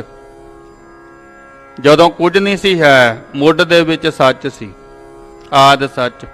ਫਿਰ ਯੁਗ ਆਦ ਯੁਗਾਂ ਦੀ ਸ਼ੁਰੂ ਹੋਈ। ਬੰਦੇ ਨੇ ਸਮੇਂ ਨੂੰ ਹਿਸਾਬ ਵਿੱਚ ਲਿਆਂਦਾ ਯੁਗਾਂ ਦੇ, ਪਰ ਉਹ ਤੋਂ ਵੀ ਪਹਿਲਾਂ ਸੱਚ ਹੈ ਤੇ ਹੁਣ ਵੀ ਸੱਚ ਹੈ ਤੇ ਜਦੋਂ ਕੁਝ ਵੀ ਨਹੀਂ ਹੋਵੇਗਾ ਤਾਂ ਵੀ ਸੱਚ ਹੈ। ਜਿਹੜਾ ਸੱਚ ਦੀ ਗੱਲ ਕਰਦੇ ਨਾ, ਗੁਰੂ ਪਾਤਸ਼ਾਹ ਨੇ 4 ਵਾਰੀ ਸੱਚ ਕਹਿਦਾ, ਆਦ ਸੱਚ ਜੁਗਾਦ ਸੱਚ, ਹੈ ਵੀ ਸੱਚ, ਨਾਨਕ ਹੋਸੀ ਵੀ ਸੱਚ। ਇਹਦਾ ਭਾਵ ਹੈ ਵੀ ਸਮੇਂ ਦੇ ਸੱਚ ਦੇ ਉੱਤੇ ਸਮਾਂ ਲਾਗੂ ਨਹੀਂ ਹੁੰਦਾ। ਸੱਚ ਪੁਰਾਣਾ ਨਾ ਥੀਐ, ਨਾਮ ਨਾ ਮੈਲਾ ਹੋਏ। ਇਹ ਸਾਡਾ ਨਿਸ਼ਚਾ ਹੋਣਾ ਚਾਹੀਦਾ ਬ੍ਰਹਮ ਦੇ ਵਿੱਚ। ਇਹ ਧਰਮ ਹੈ, ਬ੍ਰਹਮ ਦੇ ਵਿੱਚ ਨਿਸ਼ਚਾ ਹੋਣਾ ਵੀ ਮੈਂ ਬ੍ਰਹਮ ਨੂੰ, ਪਰਮਾਤਮਾ ਨੂੰ ਮੰਨਦਾ। ਭਗਤ ਕਬੀਰ ਸਾਹਿਬ ਜੀ ਕਹਿੰਦੇ ਹਨ, ਹੈ ਤਾਂ ਸਹੀ। ਲੋਕੀ ਕਹਿੰਦੇ ਰੱਬ ਹੈ ਨਹੀਂ ਨਾ, ਕਬੀਰ ਸਾਹਿਬ ਜੀ ਕਹਿੰਦੇ ਨਹੀਂ, ਪਰਮਾਤਮਾ ਤੇ ਹੈਗਾ। ਹੈ ਤਾਂ ਸਹੀ, ਪਰ ਨਾਲ ਕਹਿੰਦਾ ਲਖੈ ਜੋ ਕੋਈ। ਤੁਹਾਡੇ ਵਾਸਤੇ ਉਦੋਂ ਜਦੋਂ ਤੁਸੀਂ ਉਹਨੂੰ ਜਾਣ ਲਓਗੇ, ਜਦੋਂ ਤੁਸੀਂ ਜਾਣਦੇ ਨਹੀਂ ਫਿਰ ਤੁਹਾਡੇ ਵਾਸਤੇ ਵੀ ਨਹੀਂ ਹੈ। ਹੈਗਾ ਹੈ, ਜੇ ਕੋਈ ਜਾਣੇ ਉਹਨੂੰ ਤਾਂ। ਤੇ ਕਿਸ ਜਾਣਨ ਵਾਸਤੇ ਫਿਰ ਸਾਨੂੰ ਪਹਿਲਾਂ ਮੰਨਣਾ ਪਊਗਾ ਨਾ। ਜੇ ਜਾਣਨਾ ਤਾਂ ਪਹਿਲਾਂ ਮੰਨਣਾ ਪਊਗਾ ਨਾ ਵੀ ਹਾਂ ਹੈਗਾ, ਤਾਂ ਹੀ ਜਾਣਾਂਗੇ ਨਾ। ਪਰ ਜਦੋਂ ਅਸੀਂ ਮੁਨਕਰ ਹੋ ਗਏ ਵੀ ਮੈਂ ਮੰਨਦਾ ਨਹੀਂ, ਫਿਰ ਜਾਣੇਗਾ ਕੀ? ਇਹਨੇ ਨਾ ਗੱਲ ਬਣਨੀ। ਇਸ ਕਰਕੇ ਪ੍ਰਮਾਤਮਾ ਹੈਗਾ ਭਾਈ, ਪਰ ਜੇ ਉਹਨੂੰ ਕੋਈ ਜਾਣੇ ਤਾਂ, ਨਹੀਂ ਜਾਣਦੇ ਤਾਂ ਨਾ ਸਹੀ। ਸੋ ਧਰਮ ਕੀ ਹੈ? ਬ੍ਰਹਮ ਦੇ ਵਿੱਚ ਨਿਸ਼ਚਾ ਹੋਣਾ। ਧਰਮ ਹੈ ਧਰਮ ਆਤਮਾ ਤੇ ਜਬਹੀਨ। ਹੁਣ ਅਧਰਮ ਕਿਹਨੂੰ ਕਹਿੰਦੇ ਨੇ? ਧਰਮ ਤੇ ਅਧਰਮ। ਧਰਮ ਜਿਹੜਾ ਹੈ ਉਹ ਅਧਰਮ ਬਣਿਆ, ਐੜਾ ਉਹਦੇ ਵਿੱਚ ਅਗੇਤਰ ਲੱਗਿਆ ਹੋਇਆ। ਅਧਰਮ ਹੈ ਆਤਮਾ ਤੋਂ ਹੀਨ ਹੋਣਾ, ਵੀ ਤੂੰ ਆਪਣੀ ਆਤਮਾ ਨੂੰ ਹੀ ਨਹੀਂ ਮੰਨਦਾ। ਇਹ ਅਧਰਮ ਹੈ, ਇਹ ਪਾਪ ਹੈ। ਆਪਾਂ ਕਹਿੰਦੇ ਵੀ ਪਾਪ ਕੀ ਹੁੰਦਾ? ਮੈਂ ਕਿਹੜਾ ਪਾਪ ਕੀਤਾ? ਆਤਮਾ ਤੋਂ ਮੁਨਕਰ ਹੋ ਜਾਣਾ, ਇਹ ਅਧਰਮ ਹੈ। ਰਹਿ ਅਨਾਤਮ ਧਰਮ ਮੰਗਲੀਨ। ਫਿਰ ਅਨਾਤਮਾ ਦੇ ਵਿੱਚ, ਅਨ ਆਤਮਾ, ਹੋਰ ਖਿਲਾਰੇ ਦੇ ਵਿੱਚ ਆਪਣਾ ਨਿਸ਼ਚਾ ਰੱਖਣਾ। ਜਿਵੇਂ ਅਸੀਂ ਸੰਸਾਰ ਨੂੰ ਤਾਂ ਮੰਨਦੇ ਹਾਂ, ਨਿਰੰਕਾਰ ਨੂੰ ਨਹੀਂ ਮੰਨਦੇ। ਜਦੋਂ ਕਿ ਸੰਸਾਰ ਹੈ ਨਹੀਂ, ਨਿਰੰਕਾਰ ਹੈਗਾ। ਸੰਸਾਰ ਜਿਹੜਾ ਹੈ ਨਹੀਂ, ਪਰ ਇਹਦੇ ਵਿੱਚ ਸਾਡਾ ਨਿਸ਼ਚਾ, ਅਸੀਂ ਕਹਿੰਦੇ ਵੀ ਸੰਸਾਰ ਹੈ। ਕਿਸ ਤਰ੍ਹਾਂ? ਜਿਵੇਂ ਆਪਾਂ ਸੁਪਨੇ ਨੂੰ ਸੱਚ ਮੰਨਦੇ ਹਾਂ। ਸੁਪਨਾ ਉਦੋਂ ਤੱਕ ਜਦੋਂ ਤੱਕ ਆਪਾਂ ਨੀਂਦ ਦੇ ਵਿੱਚ ਹੈ। ਜਦੋਂ ਅੱਖ ਖੁੱਲ੍ਹੀ, ਸੁਪਨੇ ਵਾਲਾ ਕੁਝ ਵੀ ਨਹੀਂ ਹੁੰਦਾ। ਜਗ ਸੁਪਨਾ ਬਾਜੀ ਬਣੀ ਖਿੰਮੈ ਖੇਲ ਖਿਲਾਏ। ਸੰਸਾਰ ਵੀ ਇੱਕ ਸੁਪਨਾ ਹੀ ਹੈ। ਇੱਕ ਖਿੰਨ ਦੇ ਵਿੱਚ ਕਿੱਡੀ ਵੱਡੀ ਖੇਡ ਖਿਡਾ ਦਿੰਦਾ। ਬੰਦਾ ਮਰ ਵੀ ਜਾਂਦਾ, ਉਹਦੇ ਜੰਮ ਵੀ ਜਾਂਦਾ, ਵਿਆਹ ਵੀ ਹੋ ਜਾਂਦਾ, ਕਿ ਨਿਆਣੇ ਵੀ ਹੋ ਜਾਂਦੇ ਆ, ਫੇਰ ਮਰ ਜਾਂਦਾ। ਕਿੰਨਾ ਕੁਝ ਹੋ ਜਾਂਦਾ ਸੁਪਨੇ ਦੇ ਵਿੱਚ। ਖਿੰਮੈ ਖੇਲ ਖਿਲਾਏ। ਇਹ ਸੰਸਾਰ ਹੈ ਨਹੀਂ, ਨਿਰੰਕਾਰ ਹੈਗਾ। ਹੁਣ ਜਿਹੜਾ ਸੰਸਾਰ ਨਹੀਂ ਉਹਦੇ ਵਿੱਚ ਸਾਡਾ ਨਿਸ਼ਚਾ ਹੈ, ਪਰ ਜਿਹੜਾ ਨਿਰੰਕਾਰ ਹੈ ਉਹਦੇ ਵਿੱਚ ਨਹੀਂ, ਕਿਉਂਕਿ ਉਹ ਨਿਰੰਕਾਰ ਹੈ, ਉਹ ਦਿਖਾਈ ਨਹੀਂ ਦਿੰਦਾ। ਜਿਹੜਾ ਸੰਸਾਰ ਕੱਲ ਨਹੀਂ ਸੀ, ਕੱਲ ਨਹੀਂ ਹੋਵੇਗਾ, ਉਹ ਅੱਜ ਕਿਵੇਂ ਹੈ? ਹੋ ਹੀ ਨਹੀਂ ਸਕਦਾ। ਪਰ ਮਨੁੱਖ ਦਾ ਨਿਸ਼ਚਾ ਇਹਦੇ ਵਿੱਚ ਹੈ ਕਿ ਸੰਸਾਰ ਹੈਗਾ, ਪਰ ਨਿਰੰਕਾਰ ਨੂੰ ਨਹੀਂ ਮੰਨ ਰਿਹਾ।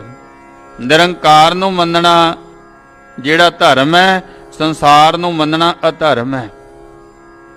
ਇਹ ਹੈ ਨਹੀਂ, ਇਹ ਝੂਠ ਹੈ। ਝੂਠ ਨੂੰ ਆਪਾਂ ਸੱਚ ਮੰਨ ਰਹੇ ਹਾਂ, ਇਹ ਅਧਰਮ ਹੈ ਭਾਈ। ਇਸ ਕਰਕੇ ਆਪਾਂ ਨੇ ਪਰਮਾਤਮਾ ਨੂੰ ਮੰਨਣਾ, ਉਹਦੇ ਵਿੱਚ ਨਿਸ਼ਚਾ ਰੱਖਣਾ, ਇਹ ਸਾਡਾ ਧਰਮ ਹੈ। ਇਹ ਅਧਰਮ ਕਰੀਜੈ ਵਰਨ। ਇਸ ਕਰਕੇ ਇਹੀ ਅਧਰਮ ਹੈ ਫਿਰ ਜਿਹੜਾ ਅੱਗੇ ਸਾਨੂੰ ਵਰਨ ਆਸ਼ਰਮਾਂ ਦੇ ਵਿੱਚ ਵੰਡਦਾ ਹੈ। ਜਦੋਂ ਅਸੀਂ ਸੰਸਾਰ ਨੂੰ ਸੱਚ ਮੰਨ ਲੈਂਦੇ ਹਾਂ ਨਾ, ਫਿਰ ਸਭ ਕੁਝ ਆ ਜਾਂਦਾ ਸੰਸਾਰ ਦਾ। ਪਰ ਜੇ ਕਿਤੇ ਨਿਰੰਕਾਰ ਨੂੰ ਮੰਨ ਲਈਏ, ਫਿਰ ਇਹ ਸਾਰਾ ਕੁਝ ਆਪਣੇ ਆਪ ਖਤਮ ਹੋ ਜਾਂਦਾ। ਨਿਰੰਕਾਰ ਦੇ ਵਿੱਚ ਕੁਝ ਨਹੀਂ ਹੈ। ਸੋ ਭਾਈ ਇਹ ਸੰਸਾਰ ਦੇ ਵਿੱਚ ਨਿਸ਼ਚਾ ਹੀ ਇਹਨਾਂ ਵਰਨ ਆਸ਼ਰਮ ਨੂੰ ਵੰਡਦਾ ਹੈ। ਮਰਨ ਹੈ ਸਤਨਾਮ ਸਿਮਰਨ ਨਹਿ ਮਰਨ। ਹੁਣ ਜਿਹੜਾ ਮਰਨ ਹੈ ਉਹ ਕੀ ਹੈ? ਸਾਡੀ ਦ੍ਰਿਸ਼ਟੀ ਵਿੱਚ ਮਰਨਾ ਕੀ ਹੈ? ਅਸੀਂ ਇਹੀ ਕਹਿੰਦੇ ਆ ਵੀ ਸਰੀਰ ਦੀ ਮੌਤ ਹੋ ਗਈ ਤੇ ਇਹ ਮਰਨਾ ਹੈ। ਪਰ ਸਤਿਗੁਰੂ ਜੀ ਕਹਿੰਦੇ ਵੀ ਨਹੀਂ, ਇਹ ਮਰਨ ਨਹੀਂ ਹੈ। ਮਰਨਾ ਕੀ ਹੈ ਤੇ ਜੰਮਣਾ ਕੀ ਹੈ? ਸਤਿਗੁਰੂ ਜੀ ਕਹਿੰਦੇ ਵੀ ਜਦੋਂ ਸਾਡਾ ਜੀਵਨ ਸਤਨਾਮ ਸਿਮਰਨ ਨਹਿ ਮਰਨ, ਜਦੋਂ ਸਾਡਾ ਜੀਵਨ ਨਾਮ ਤੋਂ ਹੀਣ ਹੈ ਤੇ ਅਸੀਂ ਮਰੇ ਹੋਏ ਹਾਂ। ਤੇ ਜੇ ਜੀਵਨ ਦੇ ਵਿੱਚ ਸਿਮਰਨ ਹੈ ਫਿਰ ਅਸੀਂ ਜਿਉਂਦੇ ਹਾਂ। ਜਿਹੜਾ ਜਿਉਂਦਾ ਮਨੁੱਖ ਹੈ, ਸਿਮਰਨ ਤੋਂ ਬਿਨਾ ਉਹ ਜਿਉਂਦਾ ਵੀ ਮਰਿਆ ਹੋਇਆ ਹੈ। ਸਿਮਰਨ ਤੋਂ ਬਿਨਾ ਜਿਉਂਦਾ ਵੀ ਮਰਿਆ ਹੋਇਆ ਹੈ। ਤੇ ਜਿਹੜਾ ਸਿਮਰਨ ਕਰਨ ਵਾਲਾ ਹੈ ਉਹ ਮਰ ਕੇ ਵੀ ਜਿਉਂਦਾ ਹੈ। ਗੱਜ ਕੇ ਆਖੋ ਸਤਨਾਮ ਸ੍ਰੀ ਵਾਹਿਗੁਰੂ।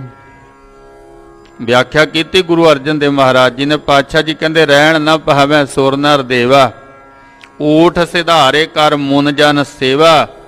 ਜੀਵਤ ਦੇਖੇ ਜਿਨੀ ਹਰ ਹਰ ਧਿਆਇਆ, ਸਾਧ ਸੰਗ ਤਿਨੀ ਦਰਸ਼ਨ ਪਾਇਆ। ਜੀਵਤ ਪੇਖੇ ਜਿਨੇ ਹਰ ਹਰ ਧਿਆਇਆ, ਸਾਧ ਸੰਗ ਤਿਨੀ ਦਰਸ਼ਨ ਪਾਇਆ। ਸਭ ਜੀ ਕਹਿੰਦੇ ਅਸੀਂ ਉਹ ਜਿਉਂਦੇ ਵੇਖੇ ਨੇ। ਜੀਵਤ ਪੇਖੇ ਕਿਹਨਾਂ ਨੇ? ਜਿਨੇ ਹਰ ਹਰ ਧਿਆਇਆ, ਜਿਨ੍ਹਾਂ ਨੇ ਸਿਮਰਨ ਕਰਿਆ ਉਹ ਮਰਨ ਤੋਂ ਬਾਅਦ ਵੀ ਜਿਉਂਦੇ ਵੇਖੇ ਜਾਂਦੇ ਨੇ, ਜਿਉਂਦੇ ਨੇ। ਜਿਹੜੇ ਸਿਮਰਨ ਕਰਨ ਵਾਲੇ ਨੇ ਨਾ, ਜਿਨ੍ਹਾਂ ਨੇ ਸਿਮਰਨ ਕਰਿਆ ਉਹ ਮਰਨ ਤੋਂ ਬਾਅਦ ਵੀ ਜਿਉਂਦੇ ਨੇ। ਕਿਉਂ? ਅਸੀਂ ਹੁਣ ਵੀ ਉਹਨਾਂ ਅੱਗੇ ਜਾ ਕੇ ਹੱਥ ਜੋੜਦੇ ਹਾਂ। ਉਹ ਹੈ ਤਾਂ ਨਹੀਂ ਸੰਸਾਰ ਦੇ ਵਿੱਚ ਸਰੀਰ ਕਰਕੇ, ਪਰ ਸਿਮਰਨ ਕਰਕੇ ਜਿਉਂਦੇ ਨੇ ਉਹ। ਤੇ ਅਸੀਂ ਉਹਨਾਂ ਦੇ ਦਰ ਤੇ ਜਾ ਕੇ ਹੱਥ ਜੋੜ ਰਹੇ ਹਾਂ ਕਿ ਸਾਡੇ ਤੇ ਕਿਰਪਾ ਕਰ ਦਿਓ। ਗੱਜ ਕੇ ਆਖੋ ਸਤਨਾਮ ਸ੍ਰੀ ਵਾਹਿਗੁਰੂ। ਜਿੰਨੇ ਸਥਾਨਾਂ ਤੇ ਆਪਾਂ ਜਾਂਦੇ ਹਾਂ, ਇਤਿਹਾਸਕ ਸਥਾਨ ਨੇ, ਸ਼ਹੀਦੀ ਸਥਾਨ ਨੇ, ਉੱਥੇ ਜਾ ਕੇ ਹੱਥ ਜੋੜਦੇ। ਹੁਣ ਉੱਥੇ ਬੈਠਿਆ ਤਾਂ ਨਹੀਂ ਕੋਈ ਹੈ, ਸਰੀਰ ਤਾਂ ਨਹੀਂ ਹੈ ਉੱਥੇ। ਸਿਮਰਨ ਦੀ ਬਰਕਤ ਕਰਕੇ ਉਹ ਜਿਉਂਦੇ ਨੇ। ਫਤਿਹਗੜ੍ਹ ਸਾਹਿਬ ਦੀ ਧਰਤੀ 9 ਸਾਲ ਤੇ 7 ਸਾਲ ਦੀਆਂ ਉਮਰਾਂ ਬਾਬਾ ਜੋਰਾਵਰ ਸਿੰਘ, ਬਾਬਾ ਫਤਿਹ ਸਿੰਘ ਜੀ, ਉਹਨਾਂ ਨੂੰ ਸ਼ਹੀਦ ਕਰ ਦਿੱਤਾ 1704 ਦੇ ਵਿੱਚ। ਪਰ ਅੱਜ ਆਪਾਂ ਹੱਥ ਜੋੜ ਰਹੇ ਹਾਂ। ਧੰਨ ਬਾਬਾ ਜੋਰਾਵਰ ਸਿੰਘ ਜੀ, ਧੰਨ ਬਾਬਾ ਫਤਿਹ ਸਿੰਘ ਜੀ, ਧੰਨ ਮਾਤਾ ਗੁਜਰ ਕੌਰ ਜੀ। ਇੰਨੇ ਤਸੀਹੇ ਦੇ ਕੇ, ਕਸ਼ਟ ਦੇ ਕੇ ਉਹਨਾਂ ਨੂੰ ਸ਼ਹੀਦ ਕੀਤਾ ਗਿਆ, ਪਰ ਉਹ ਸਿਮਰਨ ਕਰਕੇ ਜਿਉਂਦੇ ਨੇ। ਤੇ ਬਾਕੀ ਹੁਣ ਦੁਨੀਆ ਬਥੇਰੀ ਤੁਰੀ ਫਿਰਦੀ ਹੈ, ਉਹਨਾਂ ਨੂੰ ਕੋਈ ਹੱਥ ਜੋੜਦਾ? ਕੋਈ ਨਹੀਂ ਜੋੜਦਾ, ਕੋਈ ਜੋ ਮਰਜੀ ਹੋਵੇ, ਕਿਉਂਕਿ ਜਿਉਂਦਾ ਵੀ ਮਰਿਆ ਹੋਇਆ, ਮਰੇ ਹੋਏ ਨੂੰ ਕਿਹਨੇ ਮੰਨਣਾ? ਇਸ ਕਰਕੇ ਮਰਨਾ ਭਾਈ ਹੈ ਪ੍ਰਮਾਤਮਾ ਦੇ ਸਿਮਰਨ ਦਾ ਭੁੱਲਣਾ।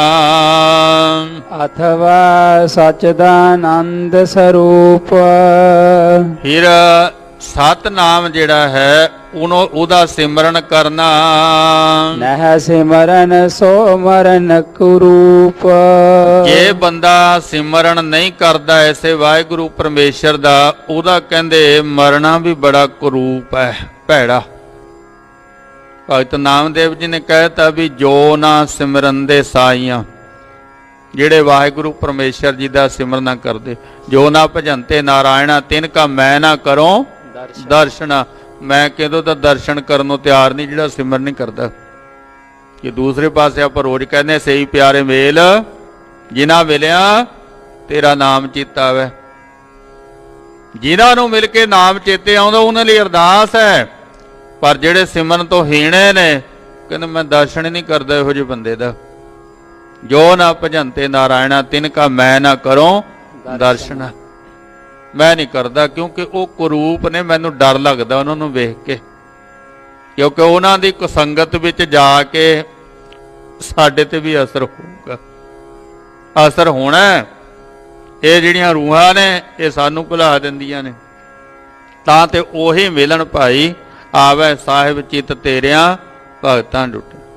ਕਰੂਪ ਨੇ ਭਾਈ, ਕਸੋਹਣੇ ਨੇ ਇਹ, ਕਿ ਜਿਹੜੇ ਹੁਣ ਜਿਉਂਦੇ ਜੀ ਸੋਹਣੇ ਨਹੀਂ ਲੱਗਦੇ, ਫਿਰ ਮਰਨ ਤੋਂ ਬਾਅਦ ਕਿਹੜੇ ਸੋਹਣੇ ਲੱਗਣਗੇ। ਜਿਨ ਜਵੰਦਿਆ ਪਤ ਨਹੀਂ ਮੋਇਆ ਮੰਦੀ ਸੋਏ। ਇਸ ਕਰਕੇ ਭਾਈ ਇਹ ਬੋਝ ਨੇ ਧਰਤੀ ਦੇ ਉੱਤੇ, ਕਿਰਤ ਘਣ ਲੋਕ, ਇਹ ਮਰੇ ਹੋਏ ਨੇ, ਲਾਸ਼ਾਂ ਨੇ ਇਹ, ਜਿਹੜੇ ਸਿਮਰਨ ਤੋਂ ਹੀਣੇ ਹਨ। ਜਨਮ ਹੈ ਸਤ ਨਾਮ ਲਿਵ ਅਹੰ ਬ੍ਰਹਮਾ ਸਮ। ਹੁਣ ਅੱਗੇ ਦੱਸ ਦਿਨ ਵੀ ਜਨਮ ਕੀ ਹੈ। ਹੁਣ ਆਪਾਂ ਜਨਮ ਵੀ ਨੂੰ ਮੰਨਿਆ ਵੀ ਸਰੀਰ ਦਾ ਜਨਮ ਹੁੰਦਾ ਹੈ, ਸਰੀਰ ਦਾ ਜਨਮ, ਸਰੀਰ ਦਾ ਮਰਨ। ਹੁਣ ਨਾ ਤਾਂ ਜਨਮ ਸਾਡੇ ਵੱਸ ਵਿੱਚ ਗੱਲ ਹੈ, ਨਾ ਸਾਡੇ ਮਰਨ ਸਾਡੇ ਵੱਸ ਵਿੱਚ ਗੱਲ ਹੈ। ਇਹ ਦੋਵੇਂ ਗੱਲਾਂ, ਜਨਮ ਤੇ ਮਰਨ, ਸਾਡੇ ਤੋਂ ਪਰੇ ਦੀਆਂ। ਮਰਜ਼ੀ ਨਾਲ ਕਿਸੇ ਦਾ ਜਨਮ ਨਹੀਂ ਹੋਇਆ ਤੇ ਮਰਜ਼ੀ ਨਾਲ ਕਿਸੇ ਦੀ ਮੌਤ ਨਹੀਂ ਹੋਣੀ। ਕਿਸੇ ਦੀ ਮਰਜ਼ੀ ਨਹੀਂ ਹੈ ਇਹਦੇ ਵਿੱਚ ਵੀ ਮੈਂ ਮਰਜ਼ੀ ਨਾਲ ਮਰਾਂਗਾ, ਨਹੀਂ। ਮਰਜ਼ੀ ਨਾਲ ਜਨਮ ਲਵਾਂਗਾ, ਨਹੀਂ। ਇਹ ਸਾਡੀ ਮਰਜ਼ੀ ਤੋਂ ਪਰੇ ਦੀਆਂ ਗੱਲਾਂ। ਇਹ ਦੋਵੇਂ ਗੱਲਾਂ ਪ੍ਰਮਾਤਮਾ ਨੇ ਆਪਣੇ ਹੱਥ ਵਿੱਚ ਰੱਖੀਆਂ ਹੋਈਆਂ, ਜਨਮ ਵੀ ਤੇ ਮਰਨ ਵੀ। ਜੇ ਜਨਮ ਤੋਂ ਲੈ ਕੇ ਮਰਨ ਤੱਕ ਵਿਚਕਾਰ ਜੀਵਨ ਹੈ, ਬਸ ਇਸ ਜੀਵਨ ਨੂੰ ਸਮਝਣਾ ਹੁੰਦਾ ਹੈ। ਹੁਣ ਜਨਮ ਤਾਂ ਪਿੱਛੇ ਹੋ ਗਿਆ, ਕੋਈ ਆਪਾਂ ਕੀ ਕਰ ਸਕਦੇ ਹਾਂ। ਮਰਨ ਅੱਗੇ ਆ, ਉਹ ਵੀ ਸਾਨੂੰ ਪਤਾ ਨਹੀਂ ਹੈ। ਸਿਰਫ ਜੀਵਨ ਸਾਡੇ ਕੋਲ ਹੈ। ਇਸ ਲਈ ਇਹ ਜੀਵਨ ਦੇ ਵਿੱਚੋਂ ਹੀ ਜਨਮ ਤੇ ਮਰਨ ਨੂੰ ਸਮਝਣਾ ਹੈ। ਜਿਹੜਾ ਜਨਮ ਤੇ ਮਰਨ ਕੁਦਰਤੀ ਹੈ ਨਾ, ਉਹਨੂੰ ਛੱਡ ਦਿਓ। ਉਹ ਤੇ ਹੈਗਾ ਹੀ ਆ, ਹੋ ਰਿਹਾ, ਪਹਿਲਾਂ ਵੀ ਚੱਲਿਆ ਰਿਹਾ, ਹੁਣ ਵੀ ਅੱਗੇ ਵੀ ਹੁੰਦਾ। ਇਹ ਜਨਮ ਤੋਂ ਮਰਨ ਦੇ ਵਿੱਚ, ਜਨਮ ਤੇ ਮਰਨ ਕੀ ਹੈ, ਜੀਵਨ ਦੇ ਵਿੱਚ ਜਨਮ ਤੇ ਮਰਨ ਕੀ ਹੈ, ਇਹਨੂੰ ਸਮਝਣ ਦੀ ਕੋਸ਼ਿਸ਼ ਕਰੋ ਭਾਈ। ਇਸ ਵਿਦਿਆ ਕੇ ਉਤਪਤ ਜਨਮ। ਕਹਿੰਦੇ ਇਹ ਜਿਹੜੀ ਵਿਦਿਆ ਨਾ, ਸਤ ਨਾਮ ਲਿਵ ਅਹੰ ਬ੍ਰਹਮ ਆਸਮ, ਵਾਹਿਗੁਰੂ ਪਰਮੇਸ਼ਰ ਦੇ ਵਿੱਚ ਸੁਰਤ ਜੋੜਨੀ, ਤੇ ਇਹਦੇ ਵਿੱਚੋਂ ਫਿਰ ਸਾਡਾ ਜਨਮ ਹੁੰਦਾ। ਕਿਹੜਾ ਜਨਮ ਹੁੰਦਾ ਹੈ? ਜੀਵਨ ਦੇ ਵਿੱਚ ਸਤ, ਸੰਤੋਖ, ਦਇਆ, ਧਰਮ, ਖਿਮਾ, ਕਰੁਣਾ, ਮੈਤਰੀ, ਬੜੀ ਵਿਆਖਿਆ ਹੈ। ਸ਼ੁਭ ਗੁਣ, ਸ਼ੁਭ ਗੁਣਾਂ ਦਾ ਪੈਦਾ ਹੋਣਾ ਸਾਡਾ ਜਨਮ ਹੈ। ਕਿਉਂਕਿ ਜੇਕਰ ਅੱਜ ਸੰਸਾਰ ਦੇ ਵਿੱਚ ਕਿਸੇ ਨੂੰ ਯਾਦ ਕੀਤਾ ਜਾਂਦਾ ਹੈ, ਕੋਈ 1000 ਸਾਲ ਪਹਿਲਾਂ ਹੋਇਆ, ਕੋਈ 5000 ਸਾਲ ਪਹਿਲਾਂ ਹੋਇਆ, ਕਿ 10,000 ਸਾਲ ਪਹਿਲਾਂ, ਕੋਈ ਲੱਖਾਂ ਸਾਲ ਪਹਿਲਾਂ ਹੋਇਆ, ਜੇ ਉਹਨੂੰ ਯਾਦ ਕੀਤਾ ਜਾਂਦਾ ਤਾਂ ਉਹਦੇ ਗੁਣ ਕਰਕੇ ਕੀਤਾ ਜਾਂਦਾ ਹੈ। ਅਸੀਂ ਤਾਂ ਨਹੀਂ ਜਾਣਦੇ, ਅਸੀਂ ਕਿਹੜੇ ਵੇਖਿਆ ਉਹਨੂੰ, ਹੋਇਆ ਕਿ ਨਹੀਂ ਹੋਇਆ, ਪਰ ਉਹਦੇ ਵਿੱਚ ਜਿਹੜਾ ਗੁਣ ਸੀ, ਉਹ ਗੁਣ ਕਰਕੇ ਉਹ ਅੱਜ ਵੀ ਯਾਦ ਕੀਤਾ ਜਾਂਦਾ ਹੈ। ਗੁਣਾ ਕਰਕੇ ਉਹ ਅੱਜ ਵੀ ਮੌਜੂਦ ਹੈ, ਅੱਜ ਵੀ ਸਾਡੇ ਵਿੱਚ ਹੀ ਹੈ, ਗੁਣਾ ਕਰਕੇ। ਇਸ ਕਰਕੇ ਸਤਿਗੁਰੂ ਜੀ ਕਹਿੰਦੇ ਵੀ ਸਰੀਰ ਕਰਕੇ ਤੂੰ ਜੰਮੇ, ਸਰੀਰ ਕਰਕੇ ਤੂੰ ਮਰੇ, ਇਹਨਾਂ ਗੱਲਾਂ ਨੂੰ ਛੱਡ ਦੇ। ਸਰੀਰ ਦੇ ਵਿੱਚ ਸ਼ੁਭ ਗੁਣਾਂ ਦਾ ਜਨਮ ਹੋਣਾ ਹੀ ਤੇਰਾ ਜਨਮ ਹੈ। ਤੇ ਜਦੋਂ ਤੇਰਾ ਇਹ ਜਨਮ ਹੋ ਗਿਆ, ਫਿਰ ਤੂੰ ਮਰੇਂਗਾ ਨਹੀਂ। ਸਰੀਰ ਤਾਂ ਮਰ ਜਾਊਗਾ, ਪਰ ਤੇਥੋਂ ਬਾਅਦ ਤੇਰੇ ਗੁਣਾ ਕਰਕੇ ਸੰਸਾਰ ਤੈਨੂੰ ਸੱਚਾ ਮਾਰਗ ਚੱਲਦਿਆਂ ਉਸਤਤ ਕਰੈ ਜਹਾਨ। ਤੂੰ ਮਰਨ ਤੋਂ ਬਾਅਦ ਵੀ ਜਿਉਂਦਾ ਰਹੇਗਾ। ਗੱਜ ਕੇ ਆਖੋ ਸਤਨਾਮ ਸ਼੍ਰੀ ਵਾਹਿਗੁਰੂ। ਆ ਸਾਡਾ ਜਨਮ ਹੈ। ਆਪਣੇ ਜੀਵਨ ਦੇ ਵਿੱਚੋਂ ਜਨਮ ਤੇ ਮਰਨ ਨੂੰ ਸਮਝਣਾ ਹੈ। ਇਹ ਜਿਹੜਾ ਮਰਨਾ ਤੇ ਜੰਮਣਾ ਸੰਸਾਰ ਨਾਲੇ ਤਾਂ ਹੈ, ਸਾਡੇ ਤੋਂ ਬਾਅਦ ਦੀ ਗੱਲ ਨਹੀਂ ਹੈ। ਇਹ ਤਾਂ ਪ੍ਰਮਾਤਮਾ ਦੀ ਖੇਡ ਹੈ। ਆਵਨ ਜਾਨ ਇੱਕ ਖੇਲ ਬਣਾਇਆ, ਇਹ ਤਾਂ ਉਹਦੀ ਖੇਡ ਹੈ, ਪ੍ਰਮਾਤਮਾ ਦੀ ਖੇਡ ਹੈ। ਇਸ ਖੇਡ ਦੇ ਵਿੱਚੋਂ ਮਾਣਨਾ ਆਨੰਦ ਉਹ ਕਿੱਥੋਂ ਮਿਲੇਗਾ? ਜਦੋਂ ਸਾਡਾ ਜੀਵਨ ਸਤਿਗੁਰਾਂ ਜੀ ਨੂੰ ਸਮਰਪਣ ਹੋ ਜਾਏਗਾ, ਫਿਰ ਸਾਨੂੰ ਜਨਮ ਅਤੇ ਮਰਨ ਦੀ ਸਮਝ ਲੱਗੂ। ਆਖਾਂ ਜੀਵਾਂ ਬਿਸਰੈ ਮਰ ਜਾਉ। ਇਹ ਹੈ ਸਾਡਾ ਜੰਮਣ ਤੇ ਮਰਨ। ਜੇ ਉਹਦਾ ਸਿਮਰਨ ਕਰਦੇ ਹਾਂ ਅਸੀਂ ਜਿਉਂਦੇ, ਤੇ ਉਹ ਭੁੱਲ ਗਿਆ ਤੇ ਅਸੀਂ ਮਰ ਗਏ। ਹੁਣ ਕਿੰਨੇ ਵਾਰੀ ਮਨੁੱਖ ਮਰਦਾ ਹੈ ਤੇ ਕਿੰਨੇ ਵਾਰੀ ਜਨਮ ਲੈਂਦਾ। ਜੇ ਸਰੀਰਕ ਮੌਤ ਦੀ ਗੱਲ ਕਰੀਏ ਨਾ ਤਾਂ ਸਤਿਗੁਰੂ ਜੀ ਕਹਿੰਦੇ ਹਮ ਆਦਮੀ ਹਾਂ ਇੱਕਦਮੀ ਮੋਹਲਤ ਮੋਹਤ ਨਾ ਜਾਣਾ। ਹਰ ਇੱਕ ਸਵਾਸ ਦੇ ਨਾਲ ਸਾਡਾ ਜਨਮ ਹੁੰਦਾ, ਹਰੇਕ ਸਵਾਸ ਦੇ ਨਾਲ ਸਾਡਾ ਮਰਨ ਹੁੰਦਾ ਹੈ। ਸਾਡੇ ਕਿੰਨੇ ਜਨਮ ਹੋ ਰਹੇ ਨੇ, ਇੱਕ ਜ਼ਿੰਦਗੀ ਦੇ ਵਿੱਚ ਕਿੰਨੇ ਸਵਾਸ ਆ ਰਹੇ ਨੇ। ਸਵਾਸ ਆਇਆ ਤੇ ਜਿਉਂਦੇ, ਗਿਆ ਤੇ ਮਰ ਗਿਆ, ਫਿਰ ਸੌਂ ਗਿਆ ਤੇ ਮਰ ਗਿਆ, ਜਾਗ ਪਿਆ ਤੇ ਜਿਉਂਦਾ ਹੋ ਗਿਆ। ਇਹ ਜੰਮਣ ਤੇ ਮਰਨ ਦੀ ਖੇਡ ਸਾਡੇ ਜੀਵਨ ਦੇ ਵਿੱਚ ਵਰਤ ਰਹੀ ਹੈ। ਹਰੇਕ ਸਵਾਸ ਨਾਲ ਮਨੁੱਖ ਮਰਦਾ ਹੈ ਤੇ ਹਰੇਕ ਸਵਾਸ ਨਾਲ ਜਿਉਂਦਾ ਹੁੰਦਾ ਹੈ। ਤਾਂ ਸਤਿਗੁਰੂ ਜੀ ਕਹਿੰਦੇ ਹਰ ਹਰ ਨਾਮ ਧਿਆਈਏ ਮੇਰੀ ਜਿੰਦੜੀਏ।